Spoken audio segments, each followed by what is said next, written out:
The Science of Getting Rich. By Wallace Delois Wattles. Preface. This book is pragmatical, not philosophical, a practical manual, not a treatise upon theories. It is intended for the men and women whose most pressing need is for money, who wish to get rich first, and philosophize afterward. It is for those who have, so far, found neither the time, the means, nor the opportunity to go deeply into the study of metaphysics, but who want results and who are willing to take the conclusions of science as a basis for action. Without going into all the processes by which those conclusions were reached. It is expected that the reader will take the fundamental statements upon faith, just as he would take statements concerning a law of electrical action if they were promulgated by a Marconi or an Edison. And, taking the statements upon faith, that he will prove their truth by acting upon them without fear or hesitation. Every man or woman who does this will certainly get rich. For the science herein applied is an exact science, and failure is impossible. For the benefit, however, of those who wish to investigate philosophical theories and so secure a logical basis for faith, I will here cite certain authorities. The monistic theory of the universe, the theory that one is all, and that all is one. That one substance manifests itself as the seeming many elements of the material world is of Hindu origin, and has been gradually winning its way into the thought of the Western world for 200 years. It is the foundation of all the Oriental philosophies, and of those of Descartes, Spinoza, Leibniz, Schopenhauer, Hegel, and Emerson. The reader who would dig to the philosophical foundations of this is advised to read Hegel and Emerson for himself. In writing this book I have sacrificed all other considerations to plainness and simplicity of style, so that all might understand. The plan of action laid down herein was deduced from the conclusions of philosophy, it has been thoroughly tested, and bears the supreme test of practical experiment, it works. If you wish to know how the conclusions were arrived at, read the writings of the authors mentioned above, and if you wish to reap the fruits of their philosophies in actual practice, read this book and do exactly as it tells you to do. The author. How do you find this book? Any thoughts about the book or the author? Any suggestion for improvement? Please take a moment to share your thoughts in a comment. If you like it, share it with your friends who might enjoy it as well. Subscribe to keep in touch. Visit CompleteAudiobooks.com for more quality content. Chapter 1. The Right to be Rich. Whatever may be said in praise of poverty, the fact remains that it is not possible to live a really complete or successful life unless one is rich. No man can rise to his greatest possible height in talent or soul development unless he has plenty of money. For to unfold the soul and to develop talent he must have many things to use, and he cannot have these things unless he has money to buy them with. A man develops in mind, soul, and body by making use of things, and society is so organized that man must have money in order to become the possessor of things, therefore, the basis of all advancement for man must be the science of getting rich. The object of all life is development, and everything that lives has an inalienable right to all the development it is capable of attaining.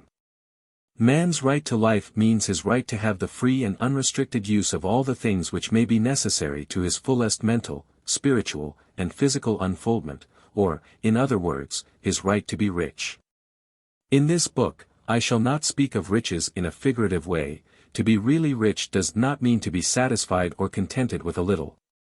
No man ought to be satisfied with a little if he is capable of using and enjoying more. The purpose of nature is the advancement and unfoldment of life, and every man should have all that can contribute to the power, elegance, beauty, and richness of life. To be content with less is sinful.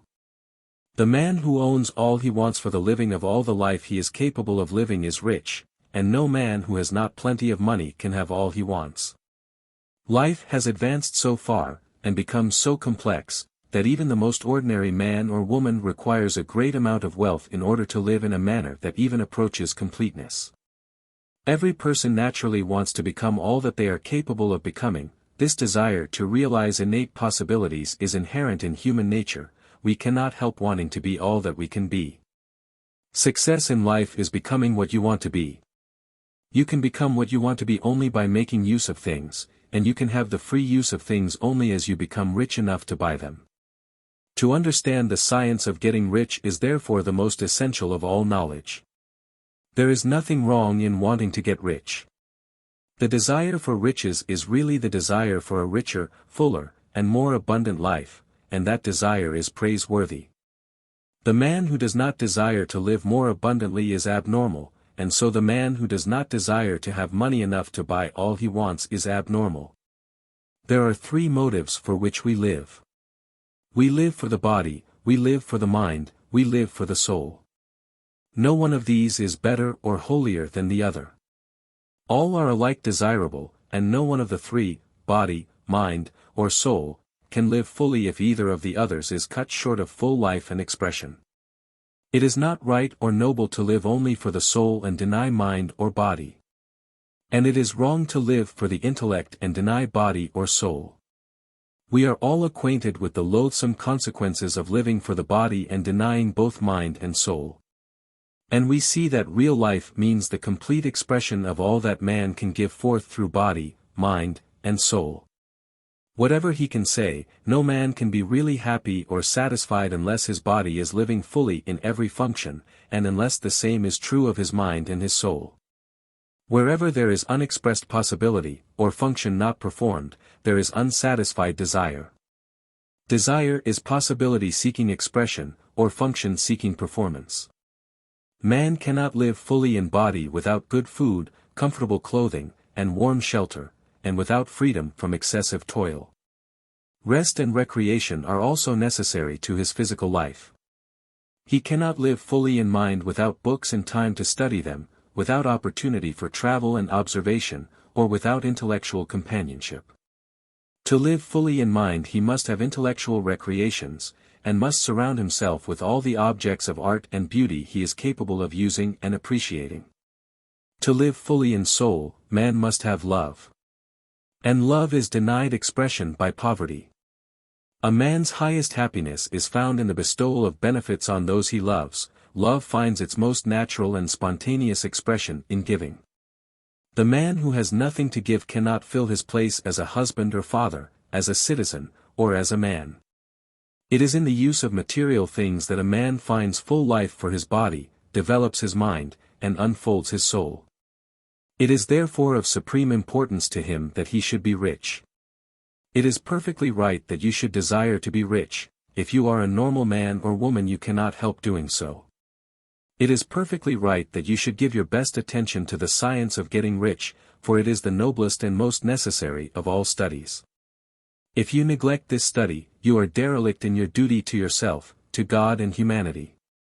For you can render to God and humanity no greater service than to make the most of yourself. Chapter 2.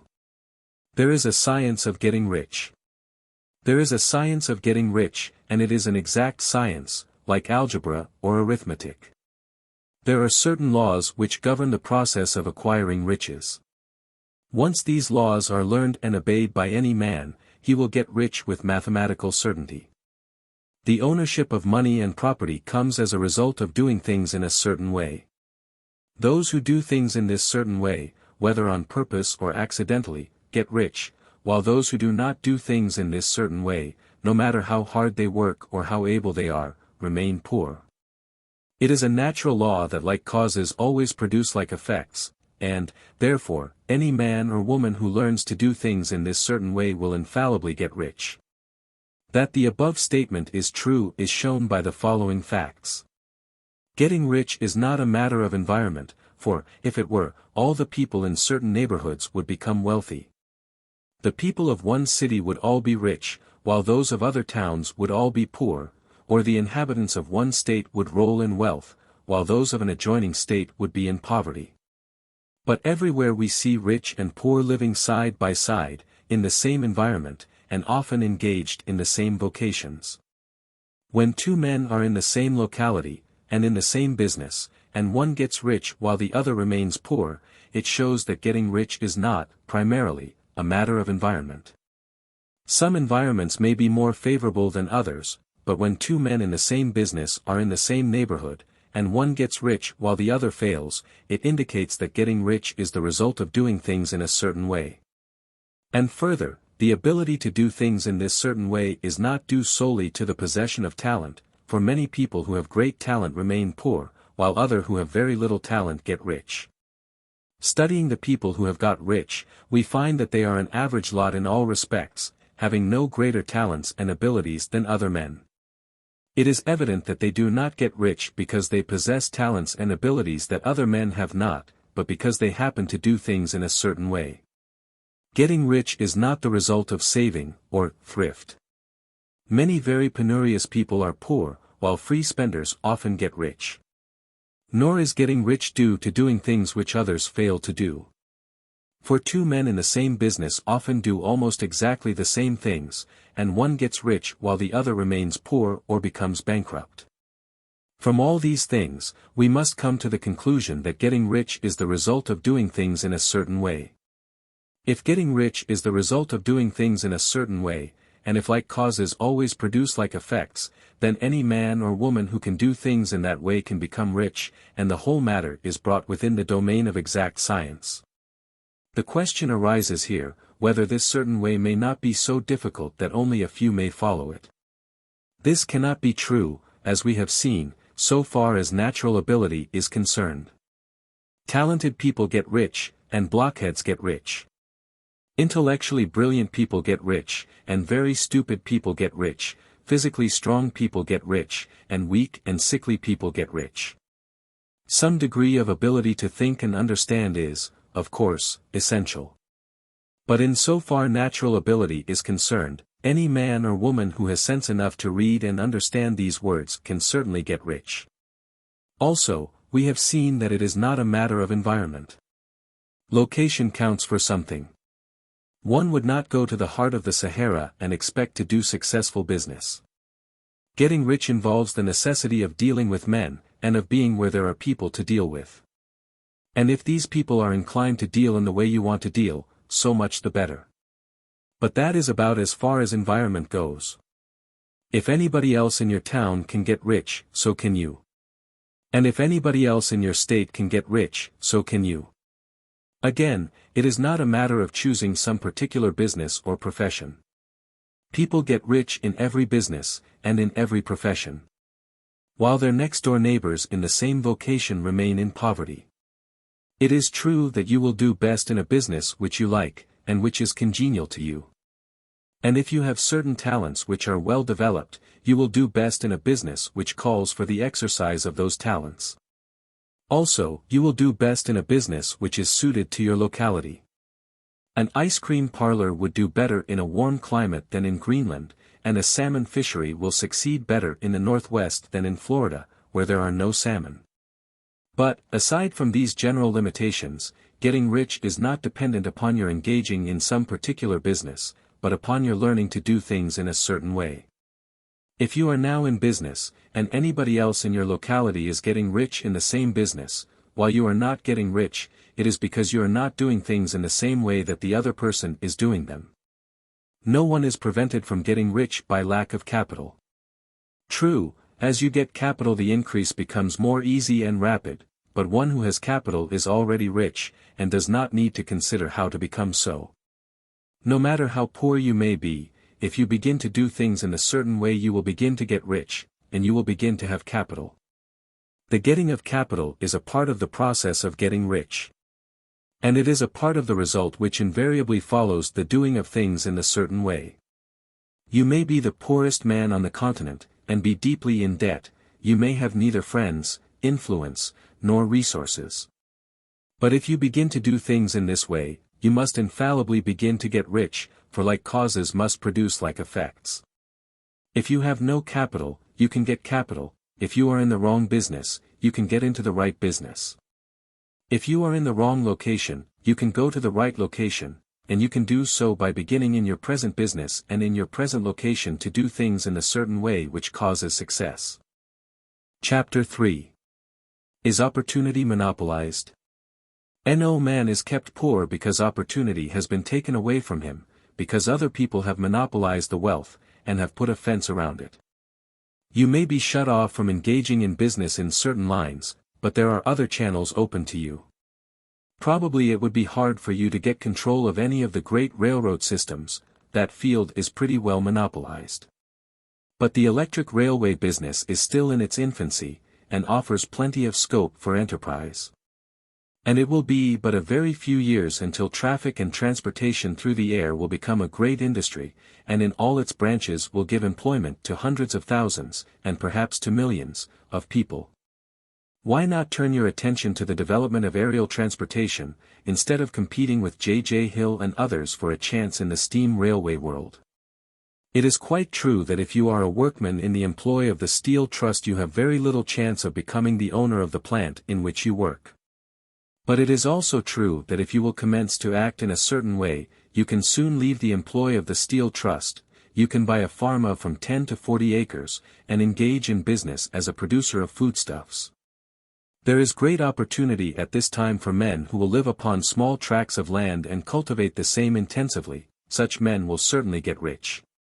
You may say that it is impossible for you to get the land, but I am going to prove to you that it is not impossible, and that you can certainly get a farm if you will go to work in a certain way. At different periods the tide of opportunity sets in different directions, according to the needs of the whole, and the particular stage of social evolution which has been reached. At present, in America, it is setting toward agriculture and the allied industries and professions. Today, opportunity is open before the factory worker in his line. It is open before the businessman who supplies the farmer more than before the one who supplies the factory worker, and before the professional man who waits upon the farmer more than before the one who serves the working class. There is abundance of opportunity for the man who will go with the tide, instead of trying to swim against it. So the factory workers, either as individuals or as a class, are not deprived of opportunity. The workers are not being kept down by their masters, they are not being ground by the trusts and combinations of capital. As a class, they are where they are because they do not do things in a certain way. If the workers of America chose to do so, they could follow the example of their brothers in Belgium and other countries, and establish great department stores and cooperative industries. They could elect men of their own class to office, and pass laws favoring the development of such cooperative industries, and in a few years they could take peaceable possession of the industrial field. The working class may become the master class whenever they will begin to do things in a certain way. The law of wealth is the same for them as it is for all others. This they must learn. And they will remain where they are as long as they continue to do as they do.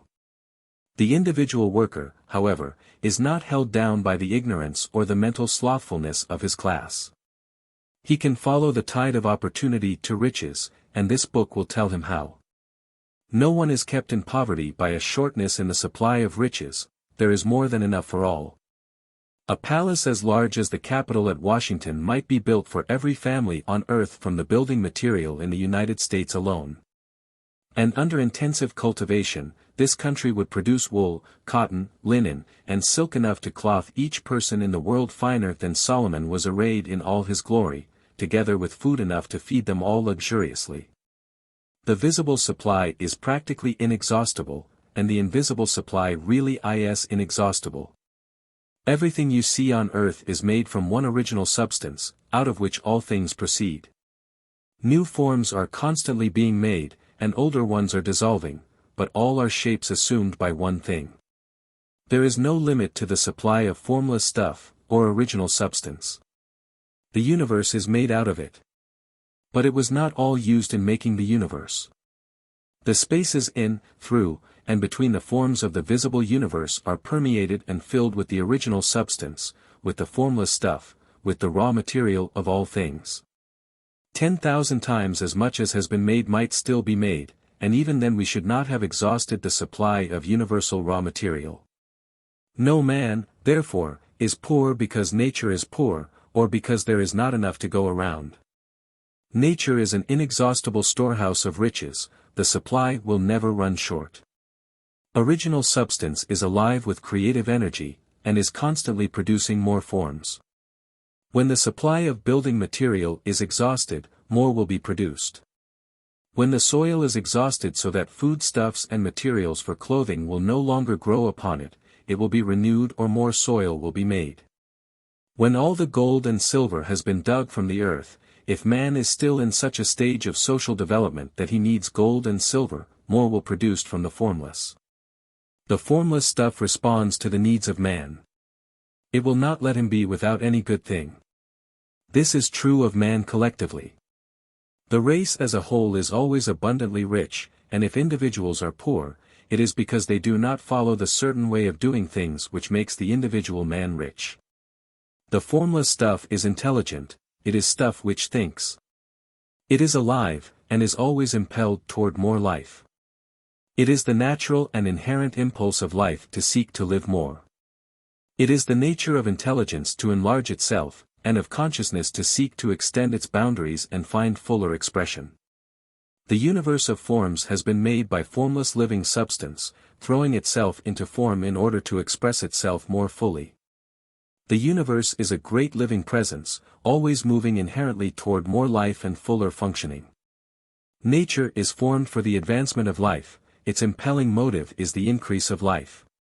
For this cause, everything which can possibly minister to life is bountifully provided. There can be no lack unless God is to contradict himself and nullify his own works. You are not kept poor by lack in the supply of riches. It is a fact which I shall demonstrate a little farther on that even the resources of the formless supply are at the command of the man or woman will act and think in a certain way. Chapter 4. The first principle in the science of getting rich. Thought is the only power which can produce tangible riches from the formless substance. The stuff from which all things are made is a substance which thinks, and a thought of form in this substance produces the form. Original substance moves according to its thoughts. Every form and process you see in nature is the visible expression of a thought in original substance. As the formless stuff thinks of a form, it takes that form, as it thinks of a motion, it makes that motion. That is the way all things were created.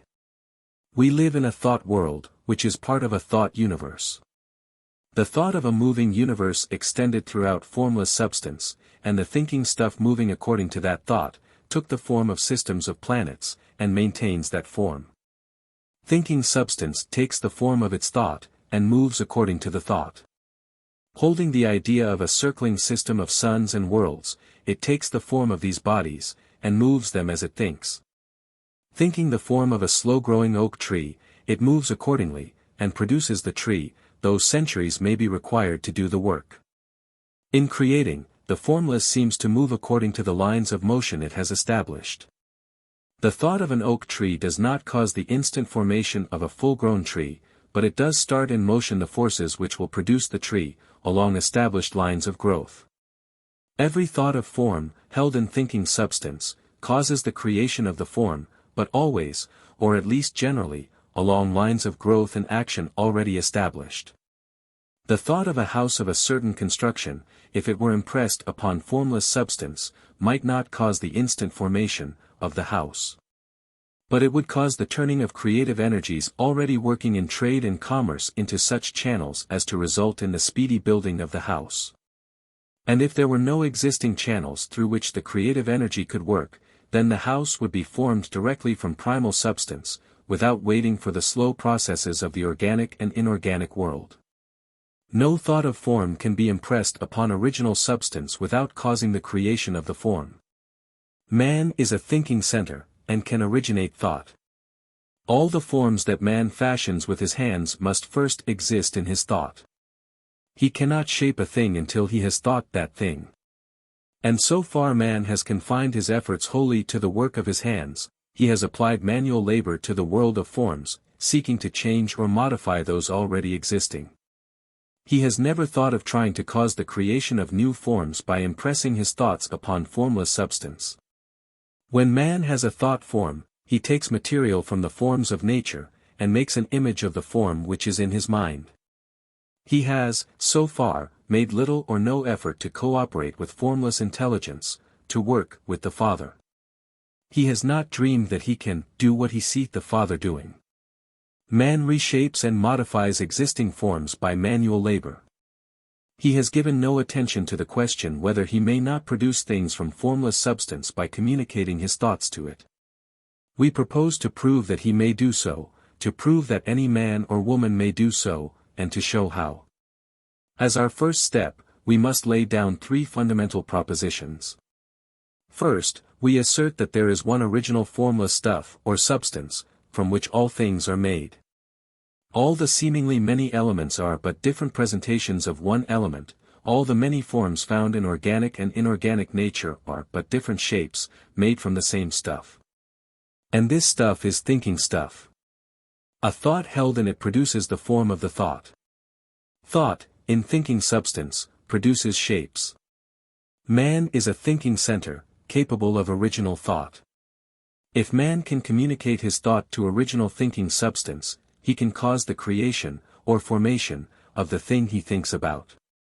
To summarize this, there is a thinking stuff from which all things are made, and which, in its original state, permeates, penetrates, and fills the interspaces of the universe.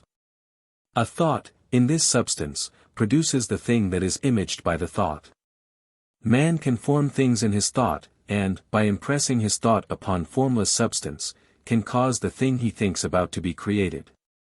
It may be asked if I can prove these statements, and without going into details, I answer that I can do so, both by logic and experience. Reasoning back from the phenomena of form and thought, I come to one original thinking substance. And reasoning forward from this thinking substance, I come to man's power to cause the formation of the thing he thinks about. And by experiment, I find the reasoning true, and this is my strongest proof. If one man who reads this book gets rich by doing what it tells him to do, that is evidence in support of my claim. But if every man who does what it tells him to do gets rich, that is positive proof until someone goes through the process and fails. The theory is true until the process fails. And this process will not fail, for every man who does exactly what this book tells him to do will get rich. I have said that men get rich by doing things in a certain way, and in order to do so, men must become able to think in a certain way. A man's way of doing things is the direct result of the way he thinks about things. To do things in a way you want to do them, you will have to acquire the ability to think the way you want to think. This is the first step toward getting rich. To think what you want to think is to think truth, regardless of appearances. Every man has the natural and inherent power to think what he wants to think, but it requires far more effort to do so than it does to think the thoughts which are suggested by appearances. To think according to appearance is easy. To think truth regardless of appearances is laborious, and requires the expenditure of more power than any other work man is called upon to perform. There is no labor from which most people shrink as they do from that of sustained and consecutive thought. It is the hardest work in the world. This is especially true when truth is contrary to appearances. Every appearance in the visible world tends to produce a corresponding form in the mind which observes it, and this can only be prevented by holding the thought of the truth. To look upon the appearance of disease will produce the form of disease in your own mind, and ultimately in your body, unless you hold the thought of the truth, which is that there is no disease, it is only an appearance, and the reality is health.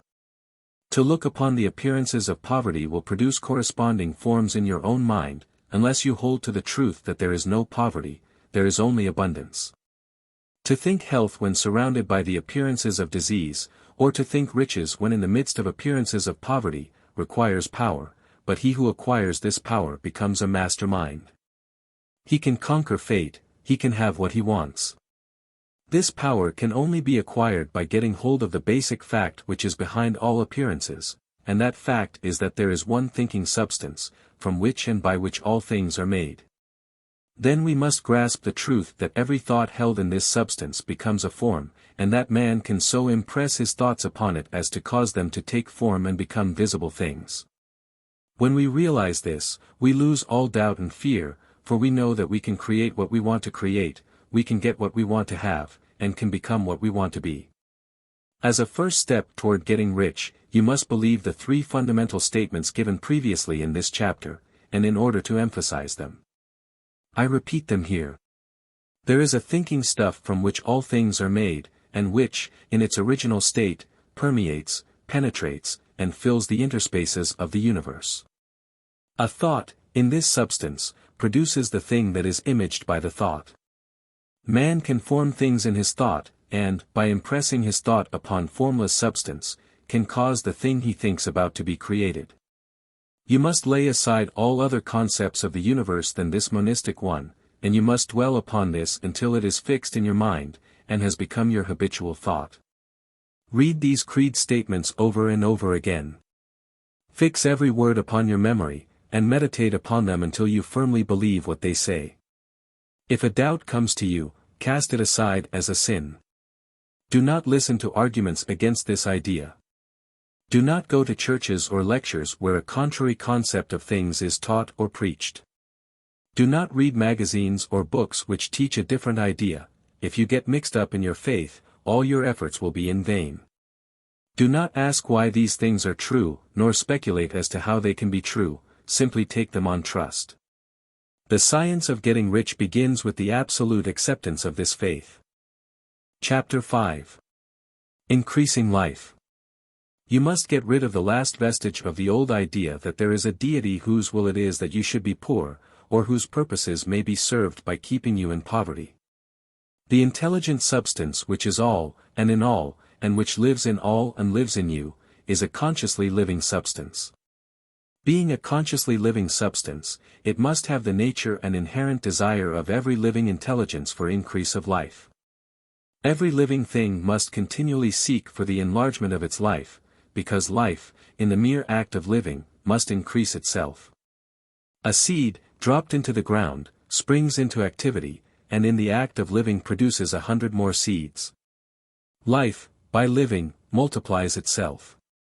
It is forever becoming more. It must do so, if it continues to be at all. Intelligence is under this same necessity for continuous increase. Every thought we think makes it necessary for us to think another thought. Consciousness is continually expanding. Every fact we learn leads us to the learning of another fact. Knowledge is continually increasing. Every talent we cultivate brings to the mind the desire to cultivate another talent. We are subject to the urge of life, seeking expression, which ever drives us on to know more, to do more, and to be more. In order to know more, do more, and be more we must have more, we must have things to use, for we learn, and do, and become, only by using things. We must get rich, so that we can live more. The desire for riches is simply the capacity for larger life-seeking fulfillment. Every desire is the effort of an unexpressed possibility to come into action. It is power seeking to manifest which causes desire. That which makes you want more money is the same as that which makes the plant grow. It is life, seeking fuller expression. The one living substance must be subject to this inherent law of all life. It is permeated with the desire to live more. That is why it is under the necessity of creating things.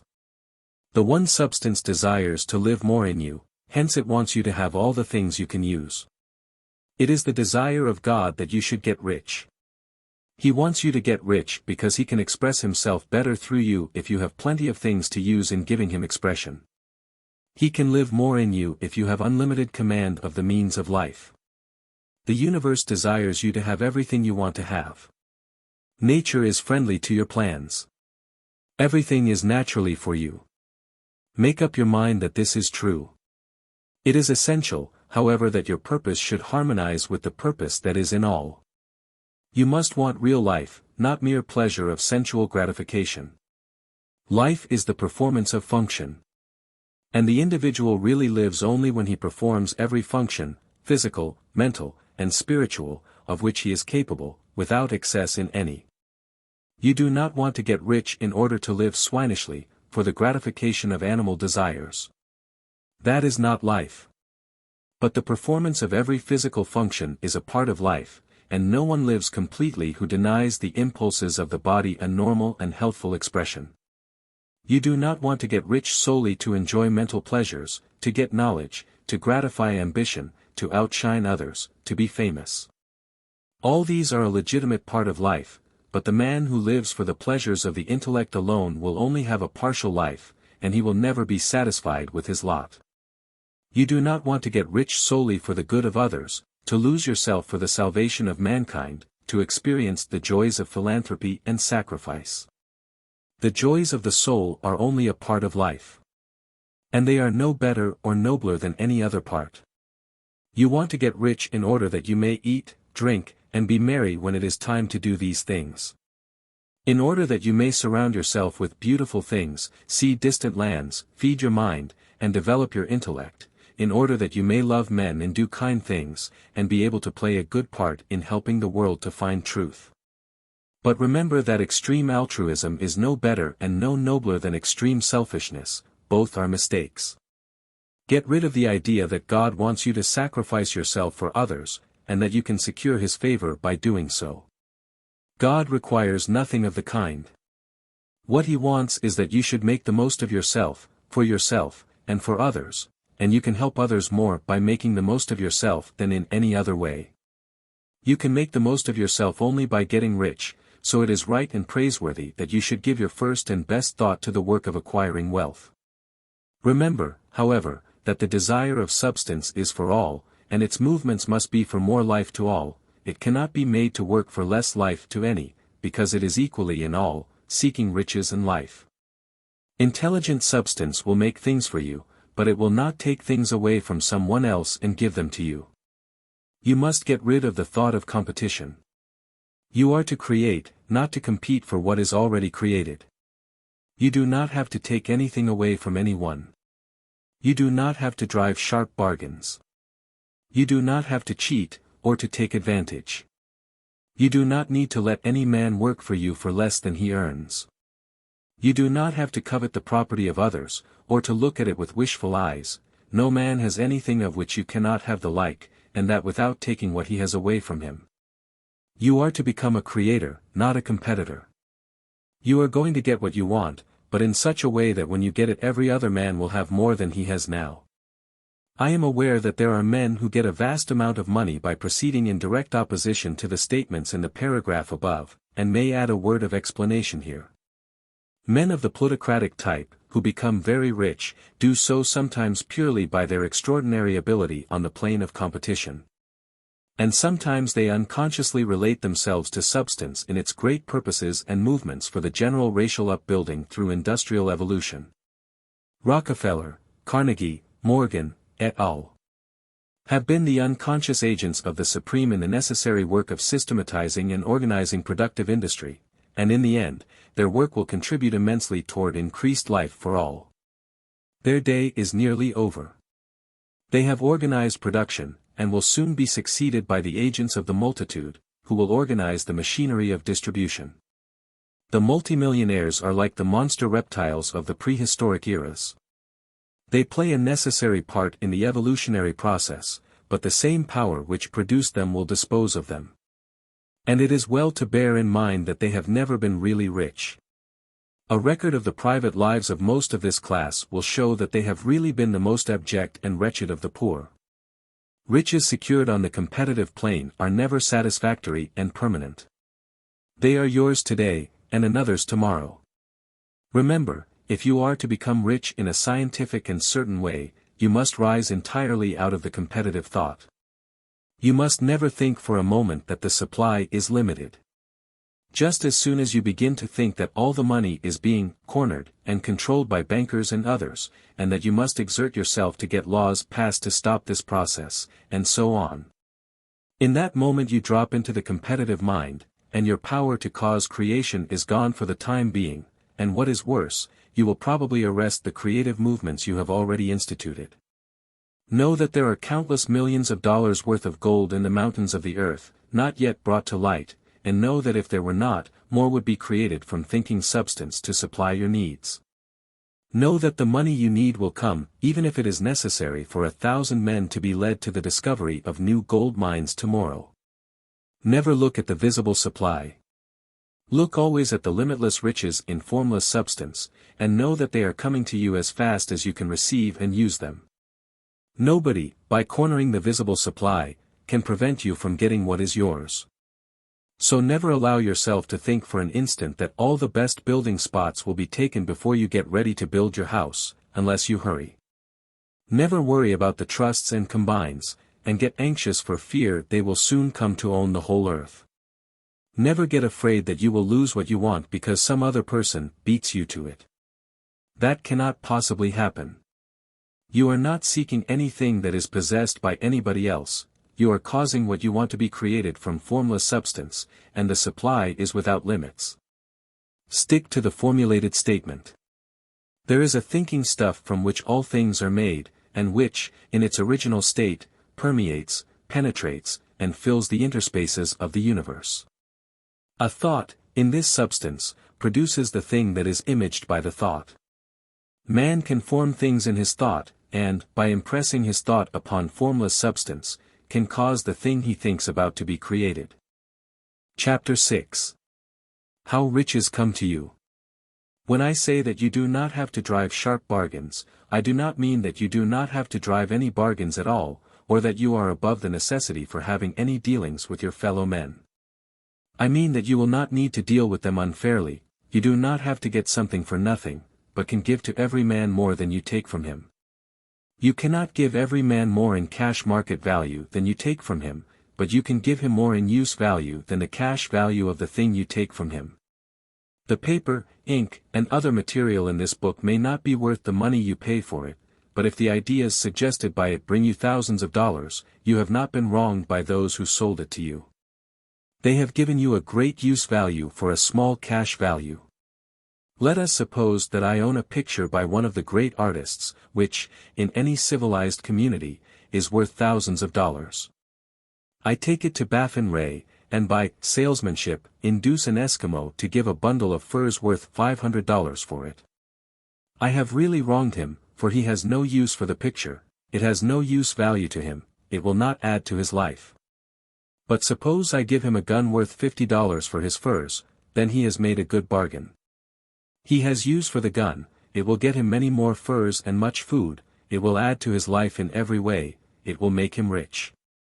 When you rise from the competitive to the creative plane, you can scan your business transactions very strictly, and if you are selling any man anything which does not add more to his life than the thing he give you in exchange, you can afford to stop it. You do not have to beat anybody in business. And if you are in a business which does beat people, get out of it at once. Give every man more in use value than you take from him in cash value. Then you are adding to the life of the world by every business transaction. If you have people working for you, you must take from them more in cash value than you pay them in wages. But you can so organize your business that it will be filled with the principle of advancement, and so that each employee who wishes to do so may advance a little every day. You can make your business do for your employees what this book is doing for you. You can so conduct your business that it will be a sort of ladder, by which every employee who will take the trouble may climb to riches himself. And given the opportunity, if he will not do so, it is not your fault. And finally, because you are to cause the creation of your riches from formless substance which permeates all your environment, it does not follow that they are to take shape from the atmosphere and come into being before your eyes. If you want a sewing machine, for instance, I do not mean to tell you that you are to impress the thought of a sewing machine on thinking substance until the machine is formed without hands, in the room where you sit, or elsewhere. But if you want a sewing machine, hold the mental image of it with the most positive certainty that it is being made, or is on its way to you. After once forming the thought, have the most absolute and unquestioning faith that the sewing machine is coming. Never think of it, or speak of it, in any other way than as being sure to arrive. Claim it as already yours. It will be brought to you by the power of the Supreme Intelligence, acting upon the minds of men. If you live in Maine, it may be that a man will be brought from Texas or Japan to engage in some transaction which will result in your getting what you want. If so, the whole matter will be as much to that man's advantage as it is to yours. Do not forget for a moment that the thinking substance is through all, in all, communicating with all, and can influence all. The desire of thinking substance for fuller life and better living has caused the creation of all the sewing machines already made. And it can cause the creation of millions more, and will, whenever men set it in motion by desire and faith, and by acting in a certain way. You can certainly have a sewing machine in your house. And it is just as certain that you can have any other thing or things which you want, and which you will use for the advancement of your own life and the lives of others. You need not hesitate about asking largely. It is your Father's pleasure to give you the kingdom, said Jesus. Original substance wants to live all that is possible in you, and wants you to have all that you can or will use for the living of the most abundant life. If you fix upon your consciousness the fact that the desire you feel for the possession of riches is one with the desire of omnipotence for more complete expression, your faith becomes invincible. Once I saw a little boy sitting at a piano, and vainly trying to bring harmony out of the keys, and I saw that he was grieved and provoked by his inability to play real music. I asked him the cause of his vexation, and he answered, I can feel the music in me, but I can't make my hands go right. The music in him was the urge of original substance, containing all the possibilities of all life. All that there is of music was seeking expression through the child. God, the one substance, is trying to live and do and enjoy things through humanity. He is saying, I want hands to build wonderful structures, to play divine harmonies, to paint glorious pictures. I want feet to run my errands, eyes to see my beauties, tongues to tell mighty truths and to sing marvelous songs, and so on. All that there is of possibility is seeking expression through men. God wants those who can play music to have pianos and every other instrument, and to have the means to cultivate their talents to the fullest extent. He wants those who can appreciate beauty to be able to surround themselves with beautiful things. He wants those who can discern truth to have every opportunity to travel and observe. He wants those who can appreciate dress to be beautifully clothed, and those who can appreciate good food to be luxuriously fed. He wants all these things because it is himself that enjoys and appreciates them. It is God who wants to play, and sing, and enjoy beauty, and proclaim truth and wear fine clothes, and eat good foods. It is God that worketh in you to will and to do, said Paul.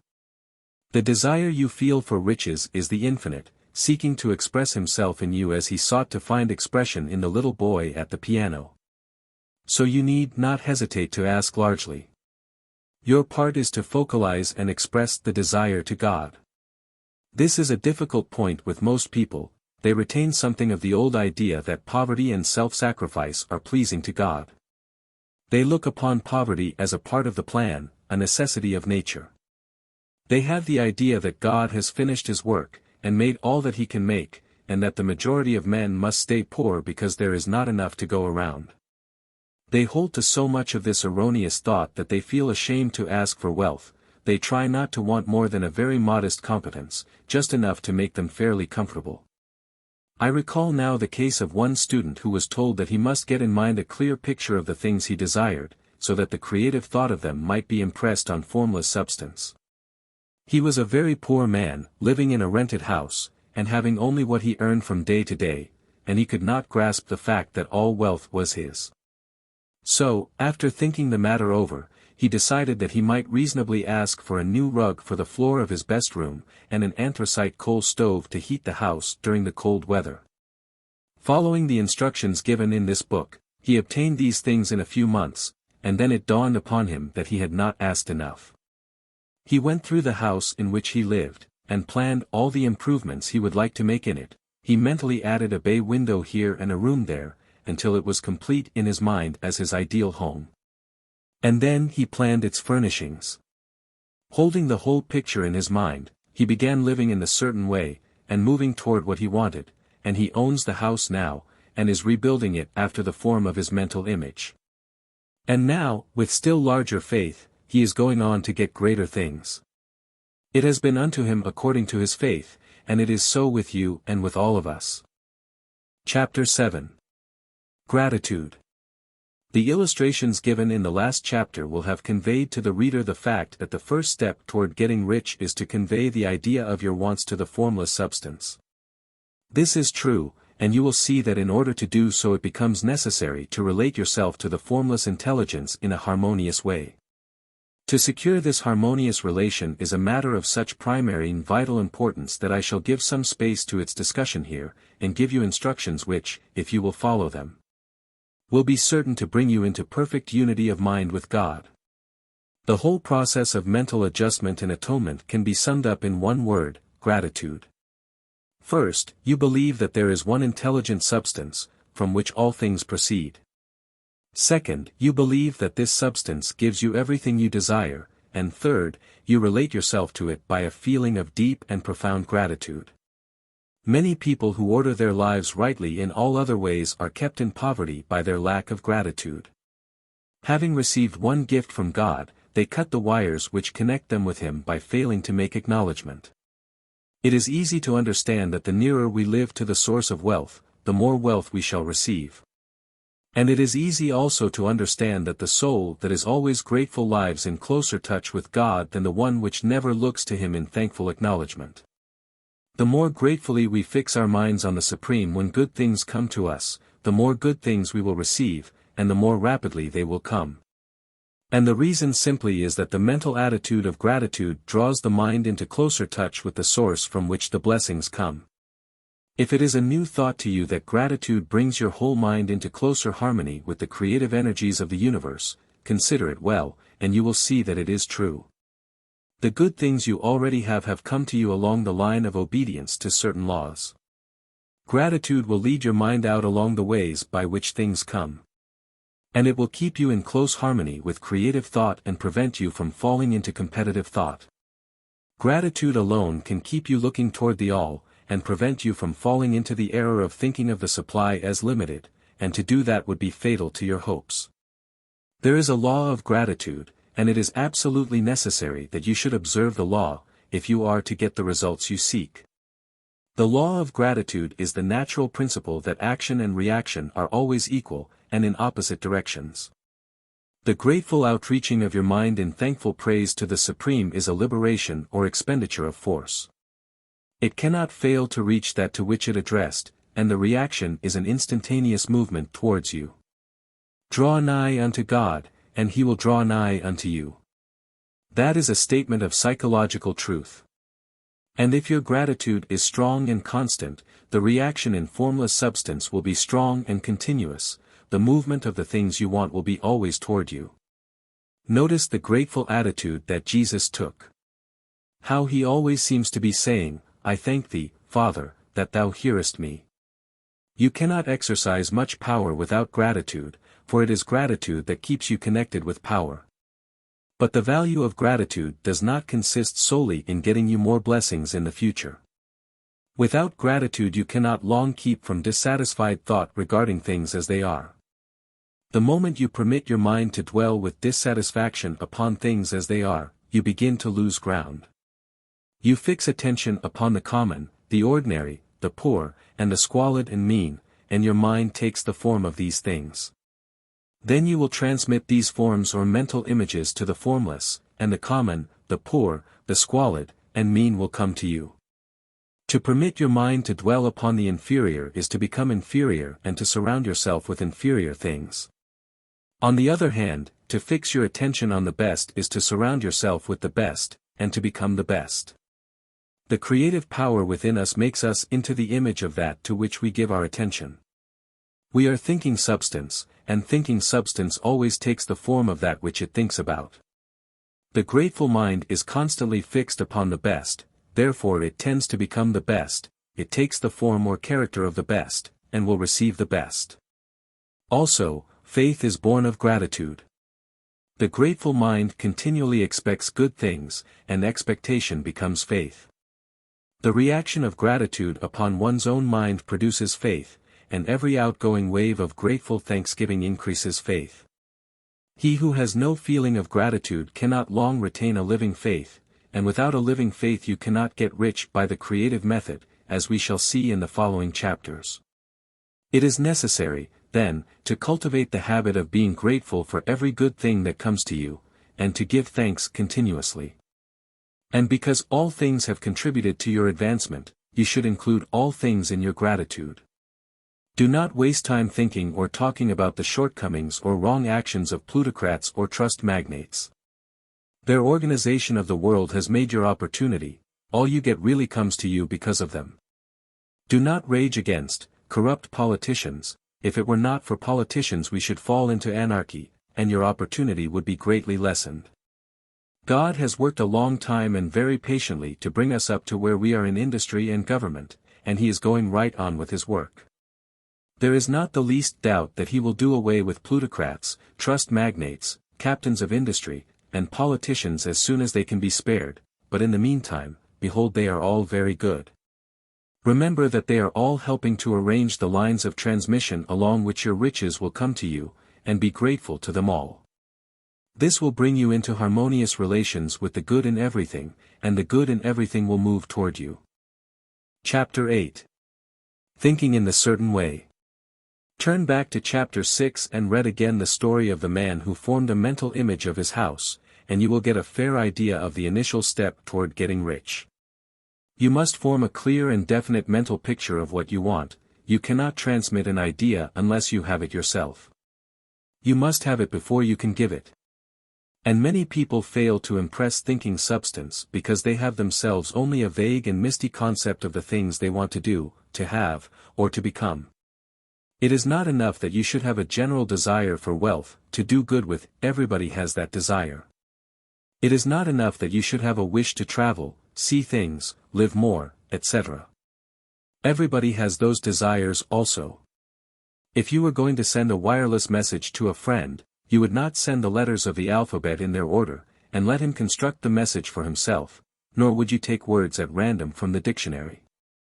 You would send a coherent sentence, one which meant something. When you try to impress your wants upon substance, remember that it must be done by a coherent statement. You must know what you want, and be definite. You can never get rich, or start the creative power into action, by sending out unformed longings and vague desires. Go over your desires just as the man I have described went over his house. See just what you want, and get a clear mental picture of it as you wish it to look when you get it. That clear mental picture you must have continually in mind, as the sailor has in mind the port toward which he is sailing the ship. You must keep your face toward it all the time. You must no more lose sight of it than the steersman loses sight of the compass. It is not necessary to take exercises in concentration, nor to set apart special times for prayer and affirmation, nor to go into the silence, nor to do occult stunts of any kind. Their things are well enough, but all you need is to know what you want, and to want it badly enough so that it will stay in your thoughts. Spend as much of your leisure time as you can in contemplating your picture, but no one needs to take exercises to concentrate his mind on a thing which he really wants. It is the things you do not really care about which require effort to fix your attention upon them. And unless you really want to get rich, so that the desire is strong enough to hold your thoughts directed to the purpose as the magnetic pole holds the needle of the compass, it will hardly be worth while for you to try to carry out the instructions given in this book. The methods herein set forth are for people whose desire for riches is strong enough to overcome mental laziness and the love of ease, and make them work. The more clear and definite you make your picture then, and the more you dwell upon it, bringing out all its delightful details, the stronger your desire will be. And the stronger your desire, the easier it will be to hold your mind fixed upon the picture of what you want. Something more is necessary, however, than merely to see the picture clearly. If that is all you do, you are only a dreamer, and will have little or no power for accomplishment. Behind your clear vision must be the purpose to realize it, to bring it out in tangible expression. And behind this purpose must be an invincible and unwavering faith that the thing is already yours, that it is, at hand, and you have only to take possession of it. Live in the new house, mentally, until it takes form around you physically. In the mental realm, enter at once into full enjoyment of the things you want. Whatsoever things ye ask for when ye pray, believe that ye receive them, and ye shall have them, said Jesus. See the things you want as if they were actually around you all the time, see yourself as owning and using them. Make use of them in imagination just as you will use them when they are your tangible possessions. Dwell upon your mental picture until it is clear and distinct, and then take the mental attitude of ownership toward everything in that picture. Take possession of it, in mind, in the full faith that it is actually yours. Hold to this mental ownership, do not waver for an instant in the faith that it is real. And remember what was said in a preceding chapter about gratitude, be as thankful for it all the time as you expect to be when it has taken form. The man who can sincerely thank God for the things which as yet he owns only in imagination, has real faith. He will get rich, he will cause the creation of whatsoever he wants. You do not need to pray repeatedly for things you want. It is not necessary to tell God about it every day. Use not vain repetitions as the heathen do, Jesus said to his pupils, for your Father knoweth that ye have need of these things before ye ask him. Your part is to intelligently formulate your desire for the things which make for a larger life, and to get these desire arranged into a coherent whole. And then to impress this whole desire upon the formless substance, which has the power and the will to bring you what you want. You do not make this impression by repeating strings of words. You make it by holding the vision with unshakable purpose to attain it, and with steadfast faith that you do attain it. The answer to prayer is not according to your faith while you are talking, but according to your faith while you are working. You cannot impress the mind of God by having a special Sabbath day set apart to tell him what you want, and the forgetting him during the rest of the week. You cannot impress him by having special hours to go into your closet and pray, if you then dismiss the matter from your mind until the hour of prayer comes again. Oral prayer is well enough, and has its effect, especially upon yourself, in clarifying your vision and strengthening your faith, but it is not your oral petitions which get you what you want. In order to get rich you do not need a sweet hour of prayer, you need to pray without ceasing. And by prayer I mean holding steadily to your vision, with the purpose to cause its creation into solid form, and the faith that you are doing so. Believe that ye receive them. The whole matter turns on receiving, once you have clearly formed your vision. When you have formed it, it is well to make an oral statement, addressing the Supreme in reverent prayer. And from that moment you must, in mind, receive what you ask for. Live in the new house, wear the fine clothes, ride in the automobile, go on the journey, and confidently plan for greater journeys. Think and speak of all the things you have asked for in terms of actual present ownership. Imagine an environment, and a financial condition exactly as you want them, and live all the time in that imaginary environment and financial condition. Mind, however, that you do not do this as a mere dreamer and castle builder, hold to the faith that the imaginary is being realized, and to the purpose to realize it. Remember that it is faith and purpose in the use of the imagination which make the difference between the scientist and the dreamer. And having learned this fact, it is here that you must learn the proper use of the will. Chapter 9. How to use the will. T.O. said about getting rich in a scientific way, you do not try to apply your willpower to anything outside of yourself. You have no right to do so, anyway. It is wrong to apply your will to other men and women, in order to get them to do what you wish done. It is as flagrantly wrong to coerce people by mental power as it is to coerce them by physical power. If compelling people by physical force to do things for you reduces them to slavery, compelling them by mental means accomplishes exactly the same thing, the only difference is in methods. If taking things from people by physical force is robbery, then taking things by mental force is robbery also. There is no difference in principle. You have no right to use your willpower upon another person, even for his own good. For you do not know what is for his good. The science of getting rich does not require you to apply power or force to any other person, in any way whatsoever. There is not the slightest necessity for doing so. Indeed, any attempt to use your will upon others will only tend to defeat your purpose. You do not need to apply your will to things, in order to compel them to come to you. That would simply be trying to coerce God, and would be foolish and useless, as well as irreverent. You do not have to compel God to give you good things, any more than you have to use your willpower to make the sun rise. You do not have to use your willpower to conquer an unfriendly deity, or to make stubborn and rebellious forces do your bidding. Substance is friendly to you, and is more anxious to give you what you want than you are to get it. To get rich, you need only to use your willpower upon yourself. When you know what to think and do, then you must use your will to compel yourself to think and do the right things. That is the legitimate use of the will in getting what you want, to use it in holding yourself to the right course. Use your will to keep yourself thinking and acting in a certain way.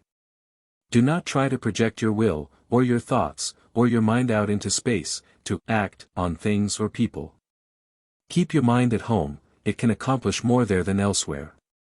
Use your mind to form a mental image of what you want, and to hold that vision with faith and purpose, and use your will to keep your mind working in the right way. The more steady and continuous your faith and purpose, the more rapidly you will get rich, because you will make only positive impressions upon substance, and you will not neutralize or offset them by negative impressions. The picture of your desires, held with faith and purpose, is taken up by the formless, and permeates it to great distances throughout the universe, for all I know. As this impression spreads, all things are set moving toward its realization. Every living thing, every inanimate thing, and the things yet uncreated, are stirred toward bringing into being that which you want. All force begins to be exerted in that direction, all things begin to move toward you. The minds of people, everywhere, are influenced toward doing the things necessary to the fulfilling of your desires, and they work for you, unconsciously. But you can check all this by starting a negative impression in the formless substance. Doubt or unbelief is as certain to start a movement away from you as faith and purpose are to start one toward you. It is by not understanding this that most people who try to make use of mental science in getting rich make their failure. Every hour and moment you spend in giving heed to doubts and fears, every hour you spend in worry, every hour in which your soul is possessed by unbelief, sets a current away from you in the whole domain of intelligent substance. All the promises are unto them that believe, and unto them only. Notice how insistent Jesus was upon this point of belief, and now you know the reason why. Since belief is all important, it behooves you to guard your thoughts. And as your beliefs will be shaped to a very great extent by the things you observe and think about, it is important that you should command your attention. And here the will comes into use. For it is by your will that you determine upon what things your attention shall be fixed. If you want to become rich, you must not make a study of poverty. Things are not brought into being by thinking about their opposites. Health is never to be attained by studying disease and thinking about disease, righteousness is not to be promoted by studying sin and thinking about sin, and no one ever got rich by studying poverty and thinking about poverty. Medicine as a science of disease has increased disease, religion as a science of sin has promoted sin, and economics as a study of poverty will fill the world with wretchedness and want. Do not talk about poverty. Do not investigate it, or concern yourself with it. Never mind what its causes are, you have nothing to do with them. What concerns you is the cure.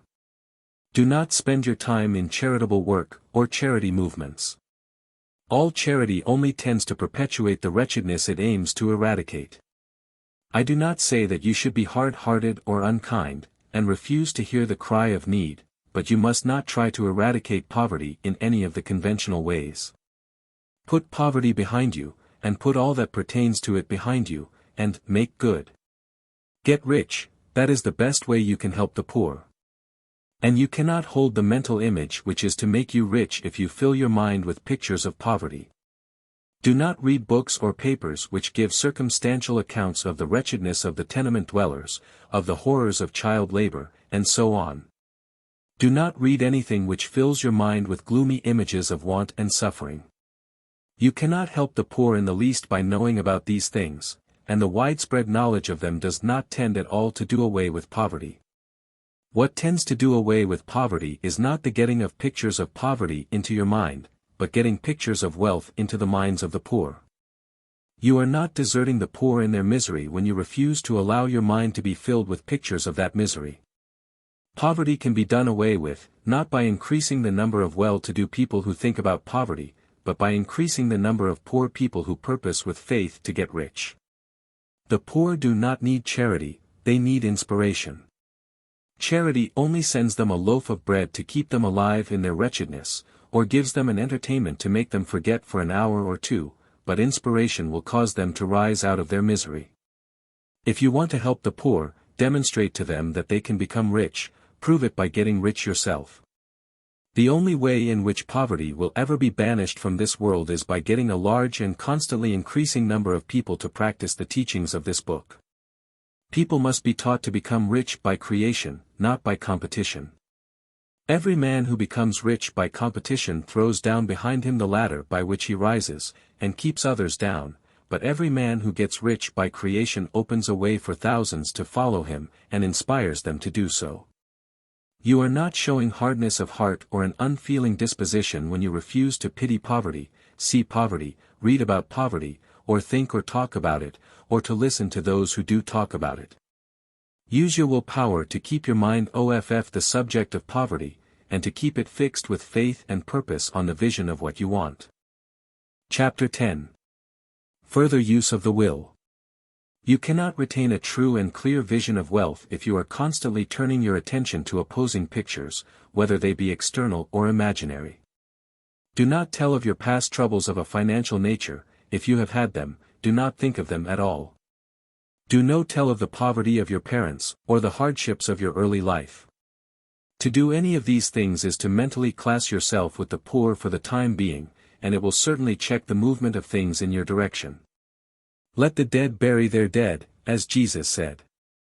Put poverty and all things that pertain to poverty completely behind you.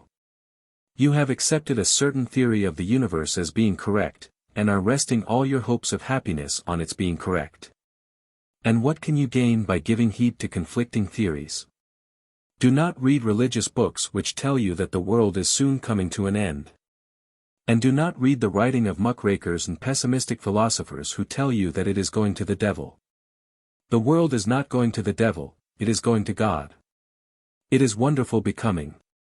True, there may be a good many things in existing conditions which are disagreeable, but what is the use of studying them when they are certainly passing away, and when the study of them only tends to check their passing and keep them with us?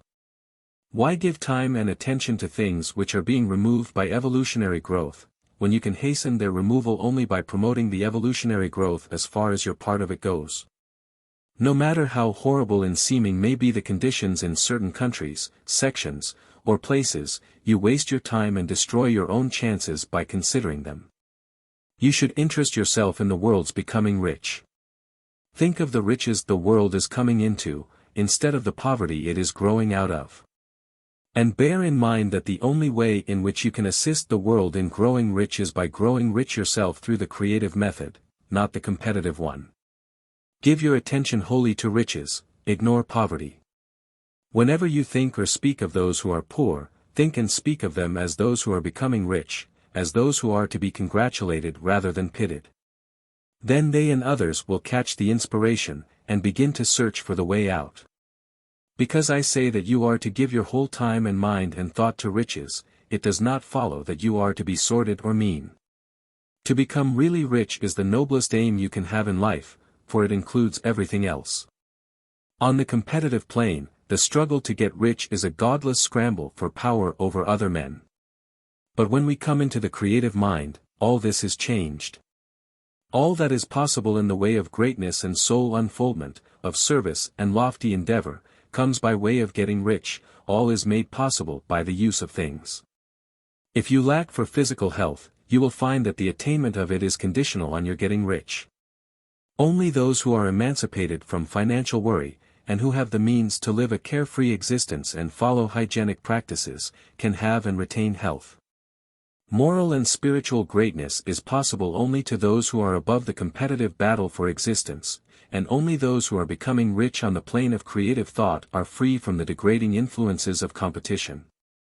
If your heart is set on domestic happiness, remember that love flourishes best where there is refinement, a high level of thought, and freedom from corrupting influences.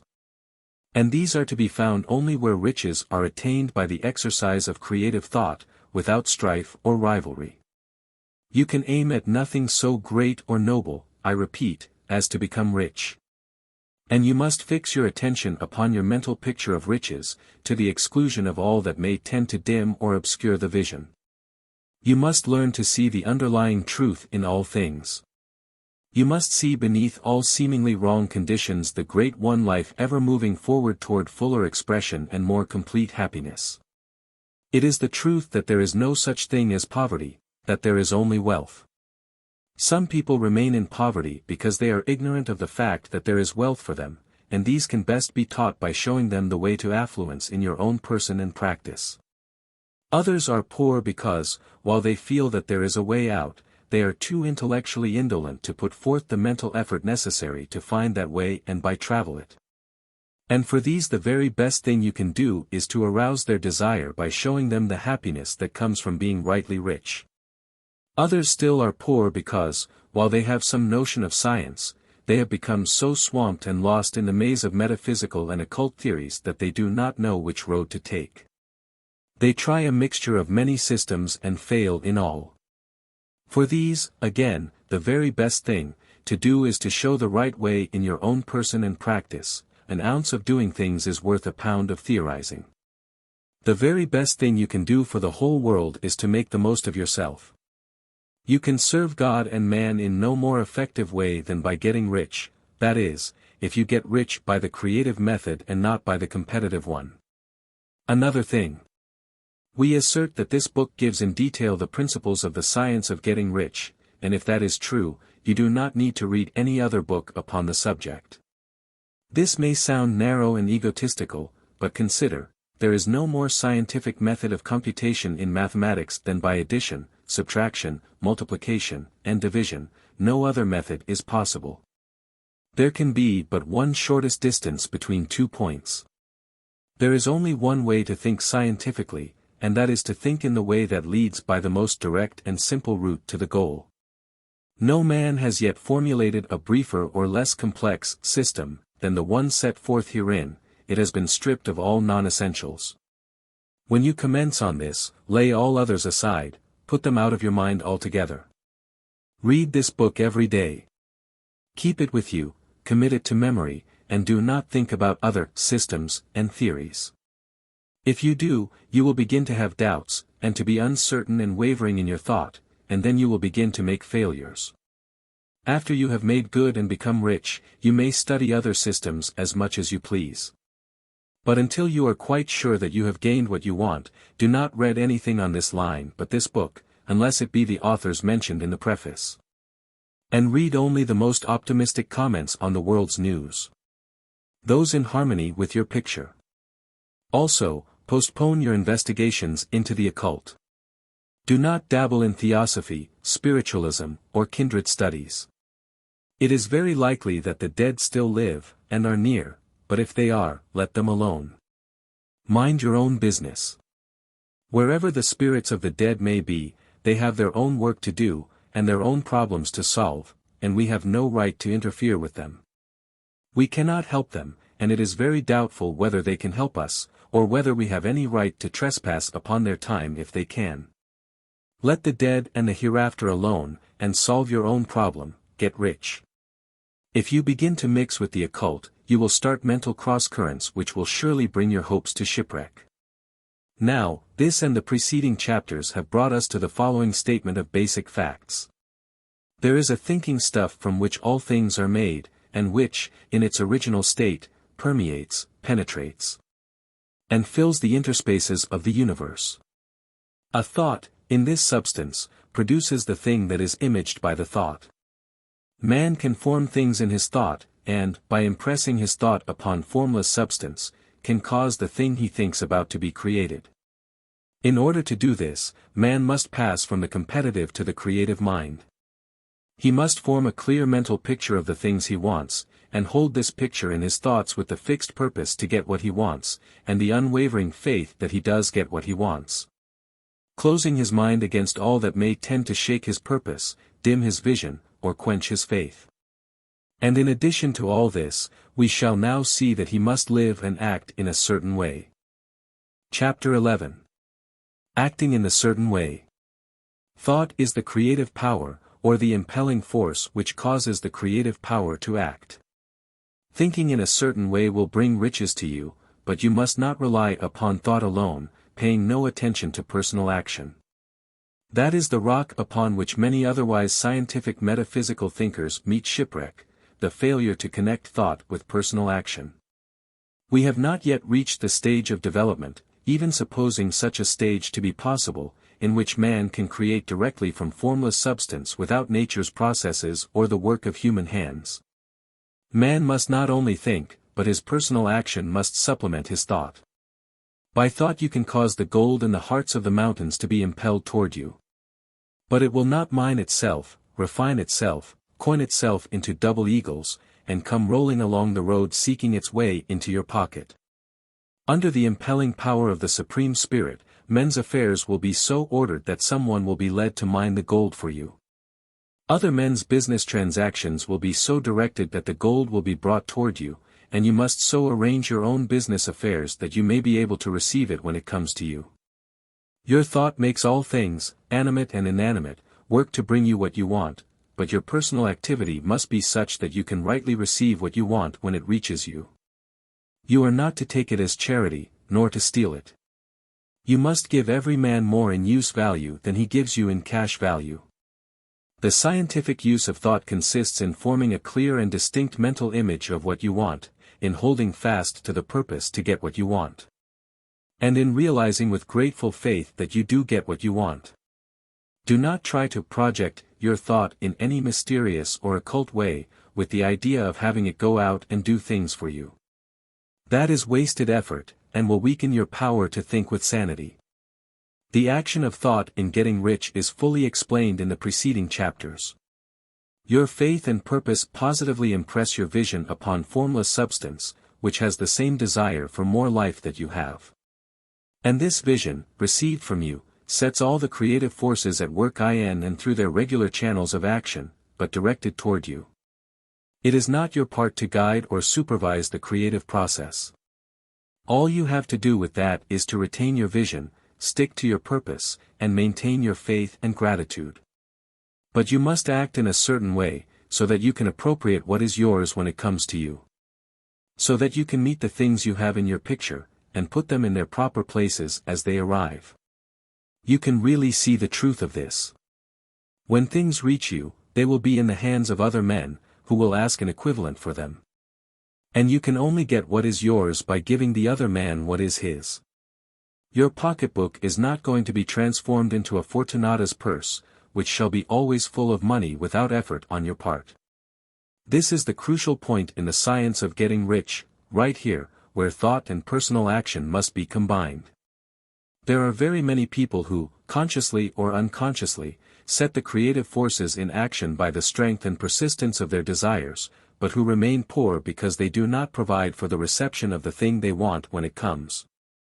By thought, the thing you want is brought to you, by action you receive it. Whatever your action is to be, it is evident that you must act now. You cannot act in the past, and it is essential to the clearness of your mental vision that you dismiss the past from your mind. You cannot act in the future, for the future is not here yet. And you cannot tell how you will want to act in any future contingency until that contingency has arrived. Because you are not in the right business, or the right environment now, do not think that you must postpone action until you get into the right business or environment. And do not spend time in the present taking thought as to the best course in possible future emergencies. Have faith in your ability to meet any emergency when it arrives. If you act in the present with your mind on the future, your present action will be with a divided mind, and will not be effective. Put your whole mind into present action. Do not give your creative impulse to original substance, and then sit down and wait for results. If you do, you will never get them. Act now. There is never any time but now, and there never will be any time but now. If you are ever to begin to make ready for the reception of what you want, you must begin now. And your action, whatever it is, must most likely be in your present business or employment, and must be upon the persons and things in your present environment. You cannot act where you are not. You cannot act where you have been, and you cannot act where you are going to be. You can act only where you are. Do not bother as to whether yesterday's work was well done or ill done. Do today's work well. Do not try to do tomorrow's work now. There will be plenty of time to do that when you get to it. Do not try, by occult or mystical means, to act on people or things that are out of your reach. Do not wait for a change of environment, before you act. Get a change of environment by action. You can so act upon the environment in which you are now, as to cause yourself to be transferred to a better environment. Hold with faith and purpose the vision of yourself in the better environment, but act upon your present environment with all your heart, and with all your strength, and with all your mind. Do not spend any time in daydreaming or castle building. Hold to the one vision of what you want, and act now. Do not cast about seeking some new thing to do, or some strange, unusual, or remarkable action to perform as a first step toward getting rich. It is probable that your actions, at least for some time to come, will be those you have been performing for some time past, but you are to begin now to perform these actions in a certain way, which will surely make you rich. If you are engaged in some business, and feel that it is not the right one for you, do not wait until you get into the right business before you begin to act. Do not feel discouraged, or sit down and lament because you are misplaced. No man was ever so misplaced but that he could not find the right place, and no man ever became so involved in the wrong business but that he could get into the right business. Hold the vision of yourself in the right business, with the purpose to get into it, and the faith that you will get into it, and are getting into it, but act in your present business. Use your present business as the means of getting a better one, and use your present environment as the means of getting into a better one. Your vision of the right business, if held with faith and purpose, will cause the Supreme to move the right business toward you, and your action, if performed in a certain way, will cause you to move toward the business. If you are an employee, or wage earner, and feel that you must change places in order to get what you want, do not project your thought into space and rely upon it to get you another job. It will probably fail to do so. Hold the vision of yourself in the job you want, while you act with faith and purpose on the job you have, and you will certainly get the job you want. Your vision and faith will set the creative force in motion to bring it toward you, and your action will cause the forces in your own environment to move you toward the place you want.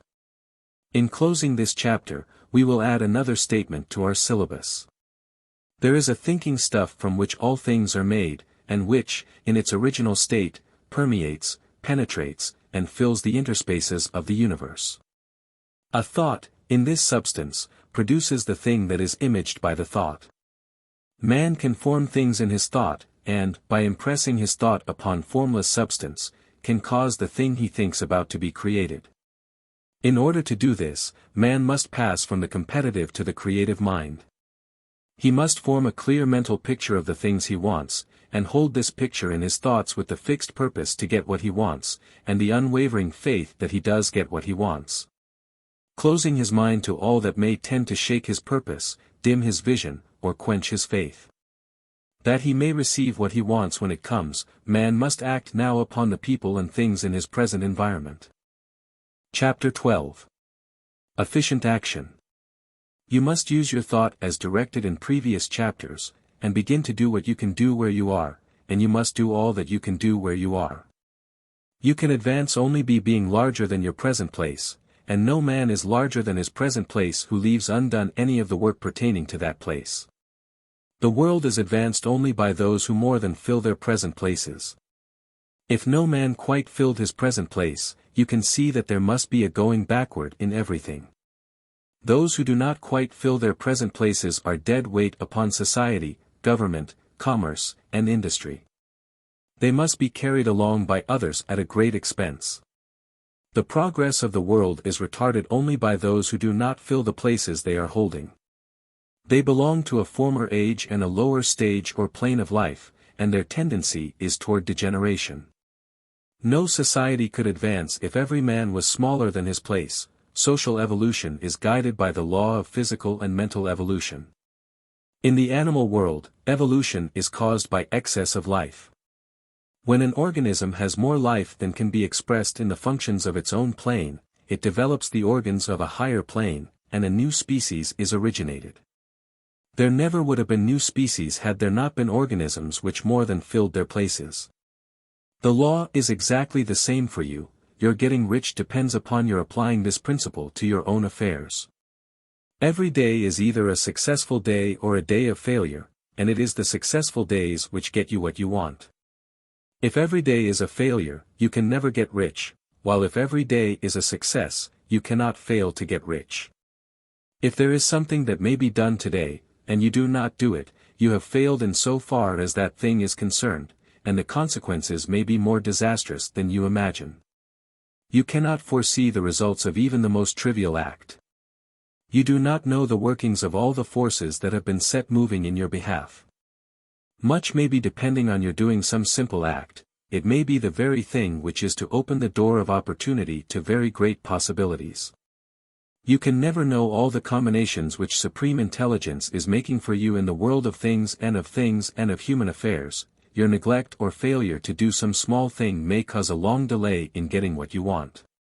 Do, every day, all that can be done that day. There is, however, a limitation or qualification of the above that you must take into account. You are not to overwork, nor to rush blindly into your business in the effort to do the greatest possible number of things in the shortest possible time. You are not to try to do tomorrow's work today, nor to do a week's work in a day. It is really not the number of things you do, but the efficiency of each separate action that counts. Every act is, in itself, either a success or a failure. Every act is, in itself, either effective or inefficient. Every inefficient act is a failure, and if you spend your life in doing inefficient acts, your whole life will be a failure. The more things you do, the worse for you, if all your acts are inefficient ones. On the other hand, every efficient act is a success in itself, and if every act of your life is an efficient one, your whole life must be a success. The cause of failure is doing too many things in an inefficient manner, and not doing enough things in an efficient manner. You will see that it is a self-evident proposition that if you do not do any inefficient acts, and if you do a sufficient number of efficient acts, you will become rich. If, now, it is possible for you to make each act an efficient one, you see again that the getting of riches is reduced to an exact science, like mathematics. The matter turns, then, on the questions whether you can make each separate act a success in itself. And this you can certainly do. You can make each act a success, because all power is working with you, and all power cannot fail. Power is at your service, and to make each act efficient you have only to put power into it. Every action is either strong or weak, and when every one is strong, you are acting in the certain way which will make you rich. Every act can be made strong and efficient by holding your vision while you are doing it, and putting the whole power of your faith and purpose into it.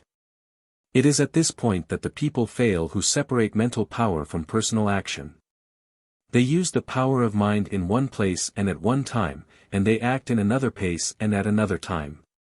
So their acts are not successful in themselves, too many of them are inefficient.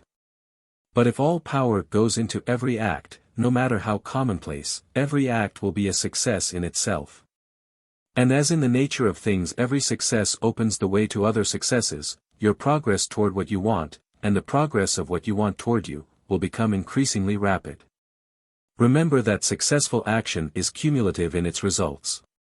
Since the desire for more life is inherent in all things, when a man begins to move toward larger life more things attach themselves to him, and the influence of his desire is multiplied. Do, every day, all that you can do that day, and do each act in an efficient manner. In saying that you must hold your vision while you are doing each act, however trivial or commonplace, I do not mean to say that it is necessary at all times to see the vision distinctly to its smallest details. It should be the work of your leisure hours to use your imagination on the details of your vision, and to contemplate them until they are firmly fixed upon memory. If you wish speedy results, spend practically all your spare time in this practice. By continuous contemplation you will get the picture of what you want, even to the smallest details, so firmly fixed upon your mind, and so completely transferred to the mind of formless substance, that in your working hours you need only to mentally refer to the picture to stimulate your faith and purpose, and cause your best effort to be put forth. Contemplate your picture in your leisure hours until your consciousness is so full of it that you can grasp it instantly. You will become so enthused with its bright promises that the mere thought of it will call forth the strongest energies of your whole being. Let us again repeat our syllabus, and by slightly changing the closing statements bring it to the point we have now reached. There is a thinking stuff from which all things are made, and which, in its original state, permeates, penetrates, and fills the interspaces of the universe. A thought, in this substance, produces the thing that is imaged by the thought. Man can form things in his thought, and, by impressing his thought upon formless substance, can cause the thing he thinks about to be created. In order to do this, man must pass from the competitive to the creative mind. He must form a clear mental picture of the things he wants, and do, with faith and purpose, all that can be done each day, doing each separate thing in an efficient manner. Chapter 13. Getting into the right business. Success, in any particular business, depends for one thing upon your possessing in a well-developed state the faculties required in that business. Without good musical faculty no one can succeed as a teacher of music, without well-developed mechanical faculties no one can achieve great success in any of the mechanical trades. Without tact and the commercial faculties no one can succeed in mercantile pursuits. But to possess in a well-developed state the faculties required in your particular vocation does not ensure getting rich. There are musicians who have remarkable talent, and who yet remain poor. There are blacksmiths, carpenters, and so on who have excellent mechanical ability, but who do not get rich. And there are merchants with good faculties for dealing with men who nevertheless fail. The different faculties are tools. It is essential to have good tools, but it is also essential that the tools should be used in the right way. One man can take a sharp saw, a square, a good plane, and so on, and build a handsome article of furniture. Another man can take the same tools and set to work to duplicate the article, but his production will be a botch. He does not know how to use good tools in a successful way. The various faculties of your mind are the tools with which you must do the work which is to make you rich. It will be easier for you to succeed if you get into a business for which you are well equipped with mental tools. Generally speaking, you will do best in that business which will use your strongest faculties. The one for which you are naturally best fitted. But there are limitations to this statement, also. No man should regard his vocation as being irrevocably fixed by the tendencies with which he was born. You can get rich in any business, for if you have not the right talent for you can develop that talent. It merely means that you will have to make your tools as you go along, instead of confining yourself to the use of those with which you were born. It will be easier for you to succeed in a vocation for which you already have the talents in a well-developed state. But you can succeed in any vocation, for you can develop any rudimentary talent, and there is no talent of which you have not at least the rudiment. You will get rich most easily in point of effort, if you do that for which you are best fitted. But you will get rich most satisfactorily if you do that which you want to do. Doing what you want to do is life. And there is no real satisfaction in living if we are compelled to be forever doing something which we do not like to do, and can never do what we want to do. And it is certain that you can do what you want to do. The desire to do it is proof that you have within you the power which can do it. Desire is a manifestation of power. The desire to play music is the power which can play music seeking expression and development. The desire to invent mechanical devices is the mechanical talent seeking expression and development. Where there is no power, either developed or undeveloped, to do a thing, there is never any desire to do that thing. And where there is strong desire to do a thing, it is certain proof that the power to do it is strong, and only requires to be developed and applied in the right way. All things else being equal, it is best to select the business for which you have the best developed talent, but if you have a strong desire to engage in any particular line of work, you should select that work as the ultimate end at which you aim. You can do what you want to do, and it is your right and privilege to follow the business or avocation which will be most congenial and pleasant. You are not obliged to do what you do not like to do, and should not do it except as a means to bring you to the doing of the thing you want to do. If there are past mistakes whose consequences have placed you in an undesirable business or environment, you may be obliged for some time to do what you do not like to do. But you can make the doing of it pleasant by knowing that it is making it possible for you to come to the doing of what you want to do. If you feel that you are not in the right vocation, do not act too hastily in trying to get into another one. The best way, generally, to change business or environment is by growth. Do not be afraid to make a sudden and radical change if the opportunity is presented, and you feel after careful consideration that it is the right opportunity. But never take sudden or radical action when you are in doubt as to the wisdom of doing so. There is never any hurry on the creative plane, and there is no lack of opportunity. When you get out of the competitive mind, you will understand that you never need to act hastily. No one else is going to beat you to the thing you want to do, there is enough for all. If one space is taken, another and a better one will be opened for you a little farther on, there is plenty of time. When you are in doubt, wait. Fall back on the contemplation of your vision, and increase your faith and purpose. And by all means, in times of doubt and indecision, cultivate gratitude. A day or two spent in contemplating the vision of what you want, and in earnest thanksgiving that you are getting it, will bring your mind into such close relationship with the Supreme that you will make no mistake when you do act. There is a mind which knows all there is to know, and you can come into close unity with this mind by faith and the purpose to advance in life, if you have deep gratitude. Mistakes come from acting hastily, or from acting in fear or doubt, or in forgetfulness of the right motive, which is more life to all, and less to none. As you go on in a certain way, opportunities will come to you in increasing number. And you will need to be very steady in your faith and purpose, and to keep in close touch with the All-Mind by reverent gratitude. Do all that you can do in a perfect manner every day, but do it without haste, worry, or fear. Go as fast as you can, but never hurry. Remember that in the moment you begin to hurry you cease to be a creator and become a competitor, you drop back upon the old plane again. Whenever you find yourself hurrying, call a halt. Fix your attention on the mental image of the thing you want, and begin to give thanks that you are getting it. The exercise of gratitude will never fail to strengthen your faith and renew your purpose. Chapter 14. The Impression of Increase.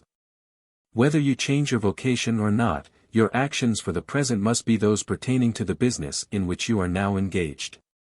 You can get into the business you want by making constructive use of the business you are already established in, by doing your daily work in a certain way. And in so far as your business consists in dealing with other men, whether personally or by letter, the key thought of all your efforts must be to convey to their minds the impression of increase. Increase is what all men and all women are seeking, it is the urge of the formless intelligence within them, seeking fuller expression. The desire for increase is inherent in all nature, it is the fundamental impulse of the universe.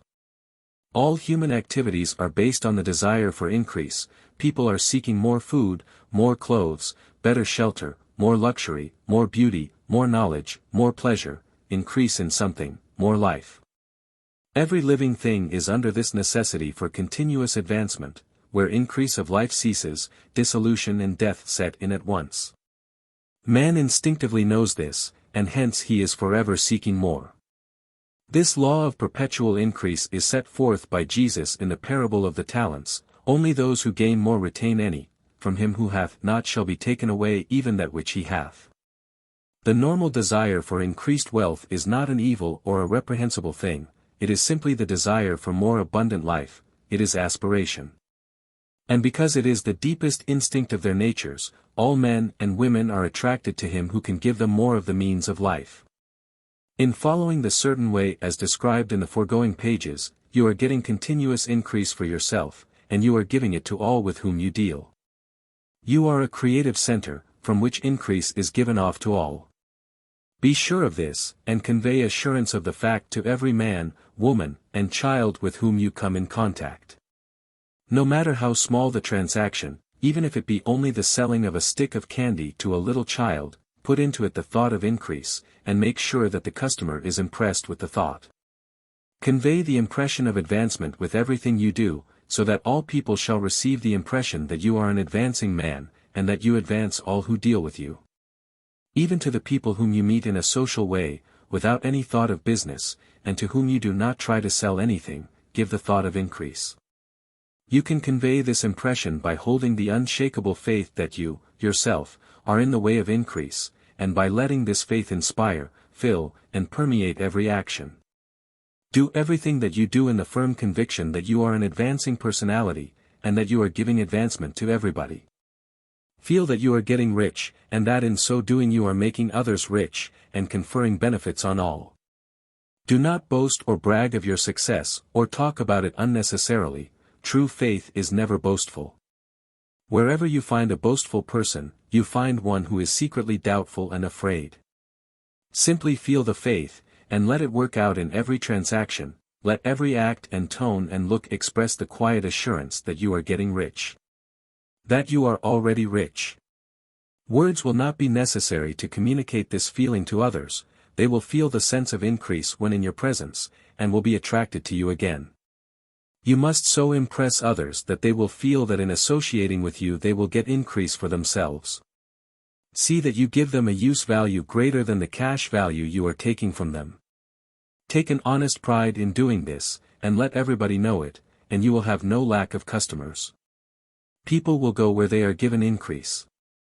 And the Supreme, which desires increase in all, and which knows all, will move toward you men and women who have never heard of you. Your business will increase rapidly, and you will be surprised at the unexpected benefits which will come to you. You will be able from day to day to make larger combinations, secure greater advantages, and to go on into a more congenial vocation if you desire to do so. But doing all this, you must never lose sight of your vision of what you want, or your faith and purpose to get what you want. Let me here give you another word of caution in regard to motives. Beware of the insidious temptation to seek for power over other men. Nothing is so pleasant to the unformed or partially developed mind as the exercise of power or dominion over others. The desire to rule for selfish gratification has been the curse of the world. For countless ages kings and lords have drenched the earth with blood in their battles to extend their dominions. This not to seek more life for all, but to get more power for themselves. Today, the main motive in the business and industrial world is the same. Men marshal their armies of dollars, and lay waste the lives and hearts of millions in the same mad scramble for power over others. Commercial kings, like political kings, are inspired by the lust for power.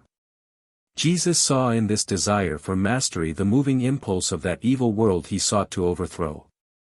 Read the 23rd chapter of Matthew, and see how he pictures the lust of the Pharisees to be called master, to sit in the high places, to domineer over others, and to lay burdens on the backs of the less fortunate.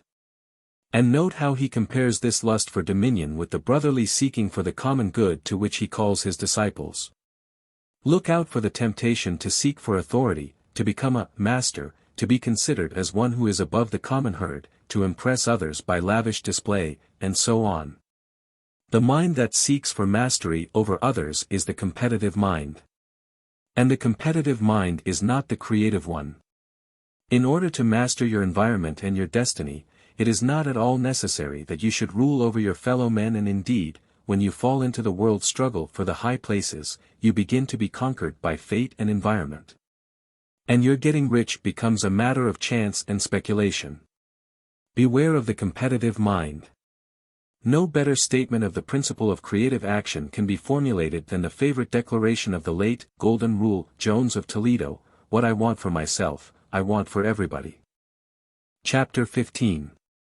The Advancing Man. What I have said in the last chapter applies as well to the professional man and the wage earner as to the man who is engaged in mercantile business.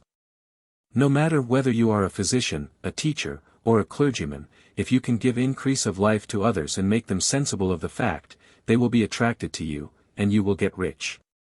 The physician who holds the vision of himself as a great and successful healer, and who works toward the complete realization of that vision with faith and purpose, as described in former chapters, will come into such close touch with the source of life that he will be phenomenally successful.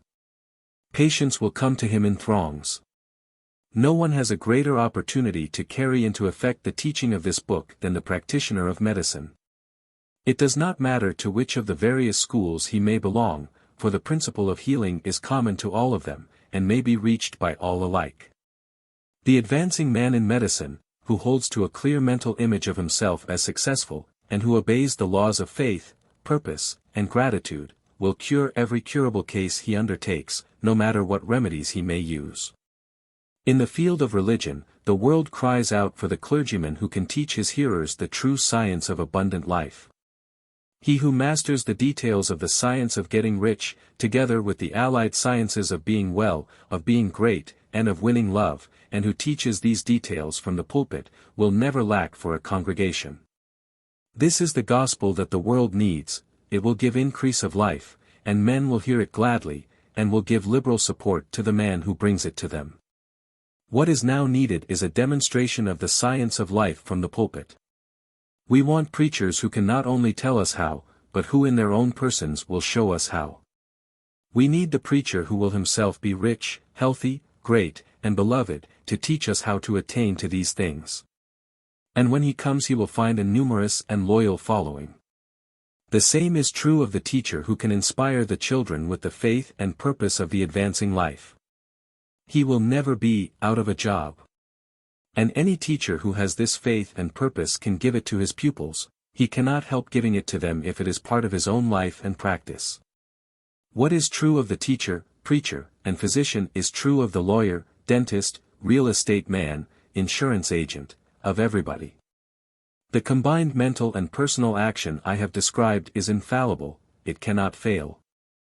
Every man and woman who follows these instructions steadily, perseveringly, and to the letter, will get rich. The law of the increase of life is as mathematically certain in its operation as the law of gravitation. Getting rich is an exact science.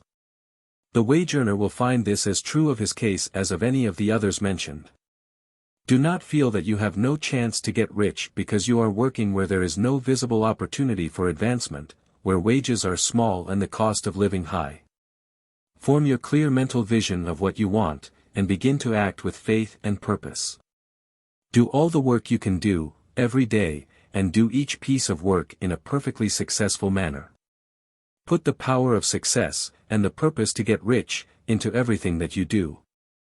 But do not do this merely with the idea of currying favor with your employer, in the hope that he, or those above you, will see your good work and advance you. It is not likely that they will do so. The man who is merely a good workman, filling his place to the very best of his ability, and satisfied with that, is valuable to his employer, and it is not to the employer's interest to promote him. He is worth more where he is. To secure advancement, something more is necessary than to be too large for your place. The man who is certain to advance is the one who is too big for his place, and who has a clear concept of what he wants to be. Who knows that he can become what he wants to be and who is determined to be what he wants to be. Do not try to more than fill your present place with a view to pleasing your employer, do it with the idea of advancing yourself. Hold the faith and purpose of increase during work hours, after work hours, and before work hours. Hold it in such a way that every person who comes in contact with you, whether foreman, fellow workman, or social acquaintance, will feel the power of purpose radiating from you. So that everyone will get the sense of advancement and increase from you. Men will be attracted to you, and if there is no possibility for advancement in your present job, you will very soon see an opportunity to take another job. There is a power which never fails to present opportunity to the advancing man who is moving in obedience to law. God cannot help helping you. If you act in a certain way, he must do so in order to help himself. There is nothing in your circumstances or in the industrial situation that can keep you down. If you cannot get rich working for the Steel Trust, you can get rich on a 10-acre farm. And if you begin to move in the certain way, you will certainly escape from the clutches of the Steel Trust and get on to the farm or wherever else you wish to be. If a few thousands of its employees would enter upon the certain way, the Steel Trust would soon be in a bad plight. It would have to give its workingmen more opportunity, or go out of business. Nobody has to work for a trust. The trusts can keep men in so-called hopeless conditions only so long as there are men who are too ignorant to know of the science of getting rich, or too intellectually slothful to practice it. Begin this way of thinking and acting, and your faith and purpose will make you quick to see any opportunity to better your condition. Such opportunities will speedily come, for the Supreme, working in all, and working for you, will bring them before you. Do not wait for an opportunity to be all that you want to be. When an opportunity to be more than you are now is presented and you feel impelled toward it, take it. It will be the first step toward a greater opportunity. There is no such thing possible in this universe as a lack of opportunities for the man who is living the advancing life. It is inherent in the constitution of the cosmos that all things shall be for him and work together for his good. And he must certainly get rich if he acts and thinks in the certain way. So let wage-earning men and women study this book with great care, and enter with confidence upon the course of action it prescribes. It will not fail. Chapter 16. Some Cautions, and Concluding Observations. Many people will scoff at the idea that there is an exact science of getting rich.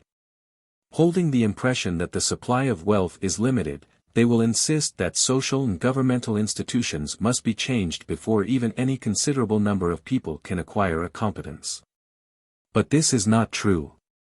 It is true that existing governments keep the masses in poverty, but this is because the masses do not think and act in a certain way. If the masses begin to move forward as suggested in this book, neither governments nor industrial systems can check them. All systems must be modified to accommodate the forward movement.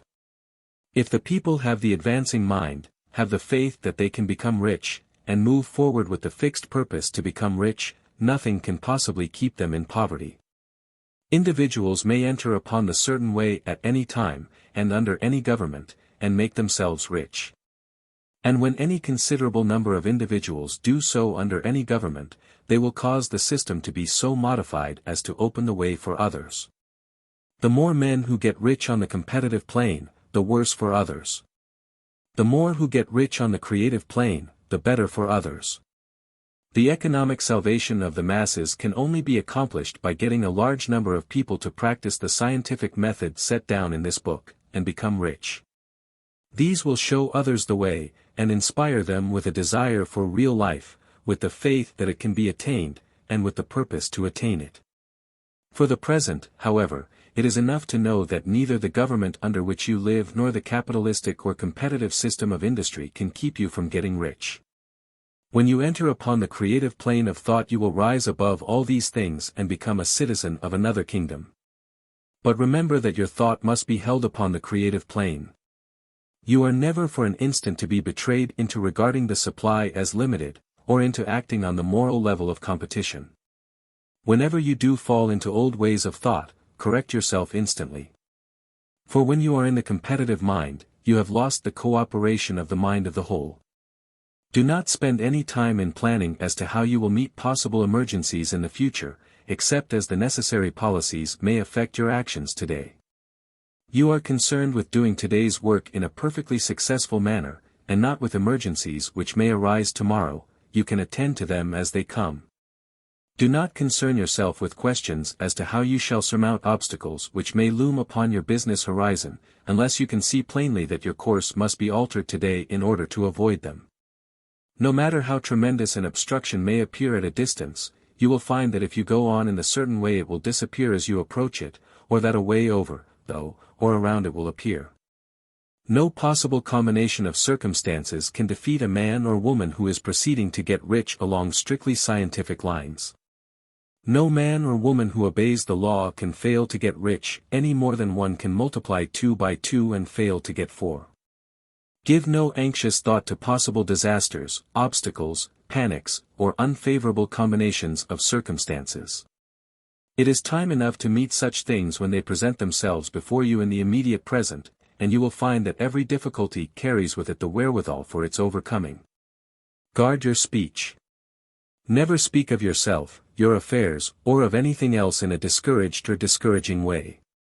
Never admit the possibility of failure, or speak in a way that infers failure as a possibility.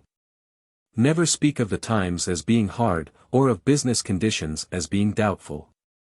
Times may be hard and business doubtful for those who are on the competitive plane, but they can never be so for you. You can create what you want, and you are above fear.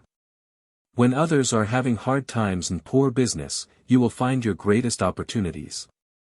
Train yourself to think of and to look upon the world as a something which is becoming, which is growing, and to regard seeming evil as being only that which is undeveloped.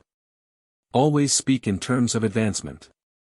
To do otherwise is to deny your faith, and to deny your faith is to lose it. Never allow yourself to feel disappointed.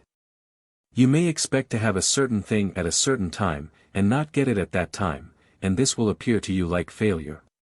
But if you hold to your faith, you will find that the failure is only apparent. Go on in the certain way, and if you do not receive that thing, you will receive something so much better that you will see that the seeming failure was really a great success. A student of this science had set his mind on making a certain business combination which seemed to him at the time to be very desirable, and he worked for some weeks to bring it about. When the crucial time came, the thing failed in a perfectly inexplicable way. It was as if some unseen influence had been working secretly against him. He was not disappointed. On the contrary, he thanked God that his desire had been overruled, and went steadily on with a grateful mind. In a few weeks an opportunity so much better came his way that he would not have made the first deal on any account. And he saw that a mind which knew more than he knew had prevented him from losing the greater good by entangling himself with the lesser. That is the way every seeming failure will work out for you, if you keep your faith, hold to your purpose, have gratitude, and do, every day, all that can be done that day, doing each separate act in a successful manner. When you make a failure, it is because you have not asked for enough. Keep on, and a larger thing than you were seeking will certainly come to you. Remember this. You will not fail because you lack the necessary talent to do what you wish to do. If you go on as I have directed, you will develop all the talent that is necessary to the doing of your work. It is not within the scope of this book to deal with the science of cultivating talent. But it is as certain and simple as the process of getting rich. However, do not hesitate or waver for fear that when you come to any certain place you will fail for lack of ability. Keep right on, and when you come to that place, the ability will be furnished to you. The same source of ability which enabled the untaught Lincoln to do the greatest work in government ever accomplished by a single man is open to you. You may draw upon all the mind there is for wisdom to use in meeting the responsibilities which are laid upon you. Go on in full faith. Study this book. Make it your constant companion until you have mastered all the ideas contained in it. While you are getting firmly established in this faith, you will do well to give up most recreations and pleasure, and to stay away from places where ideas conflicting with these are advanced in lectures or sermons. Do not read pessimistic or conflicting literature, or get into arguments upon the matter. Do very little reading, outside of the writers mentioned in the preface. Spend most of your leisure time in contemplating your vision, and in cultivating gratitude, and in reading this book. It contains all you need to know of the science of getting rich. And you will find all the essentials summed up in the following chapter.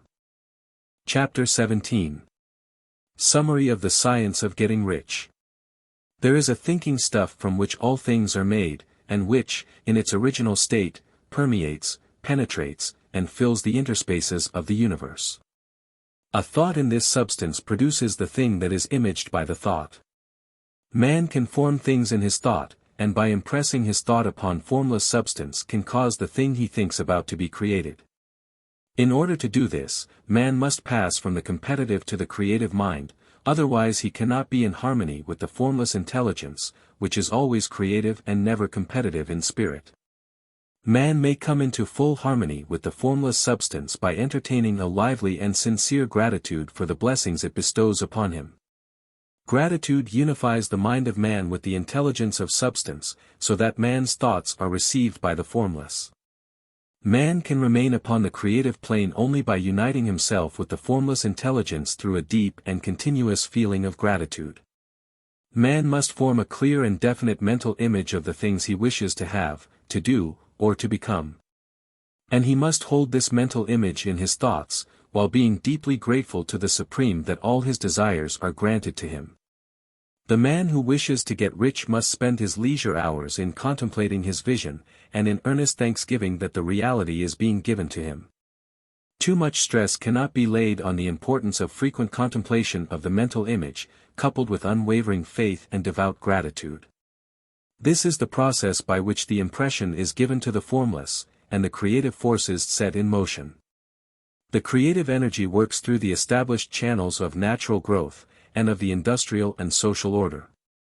All that is included in his mental image will surely be brought to the man who follows the instructions given above, and whose faith does not waver. What he wants will come to him through the ways of established trade and commerce. In order to receive his own when it shall come to him, man must be active, and this activity can only consist in more than filling his present place. He must keep in mind the purpose to get rich through the realization of his mental image. And he must do, every day, all that can be done that day, taking care to do each act in a successful manner. He must give to every man a use value in excess of the cash value he receives, so that each transaction makes for more life. And he must so hold the advancing thought that the impression of increase will be communicated to all with whom he comes in contact. The men and women who practice the foregoing instructions will certainly get rich.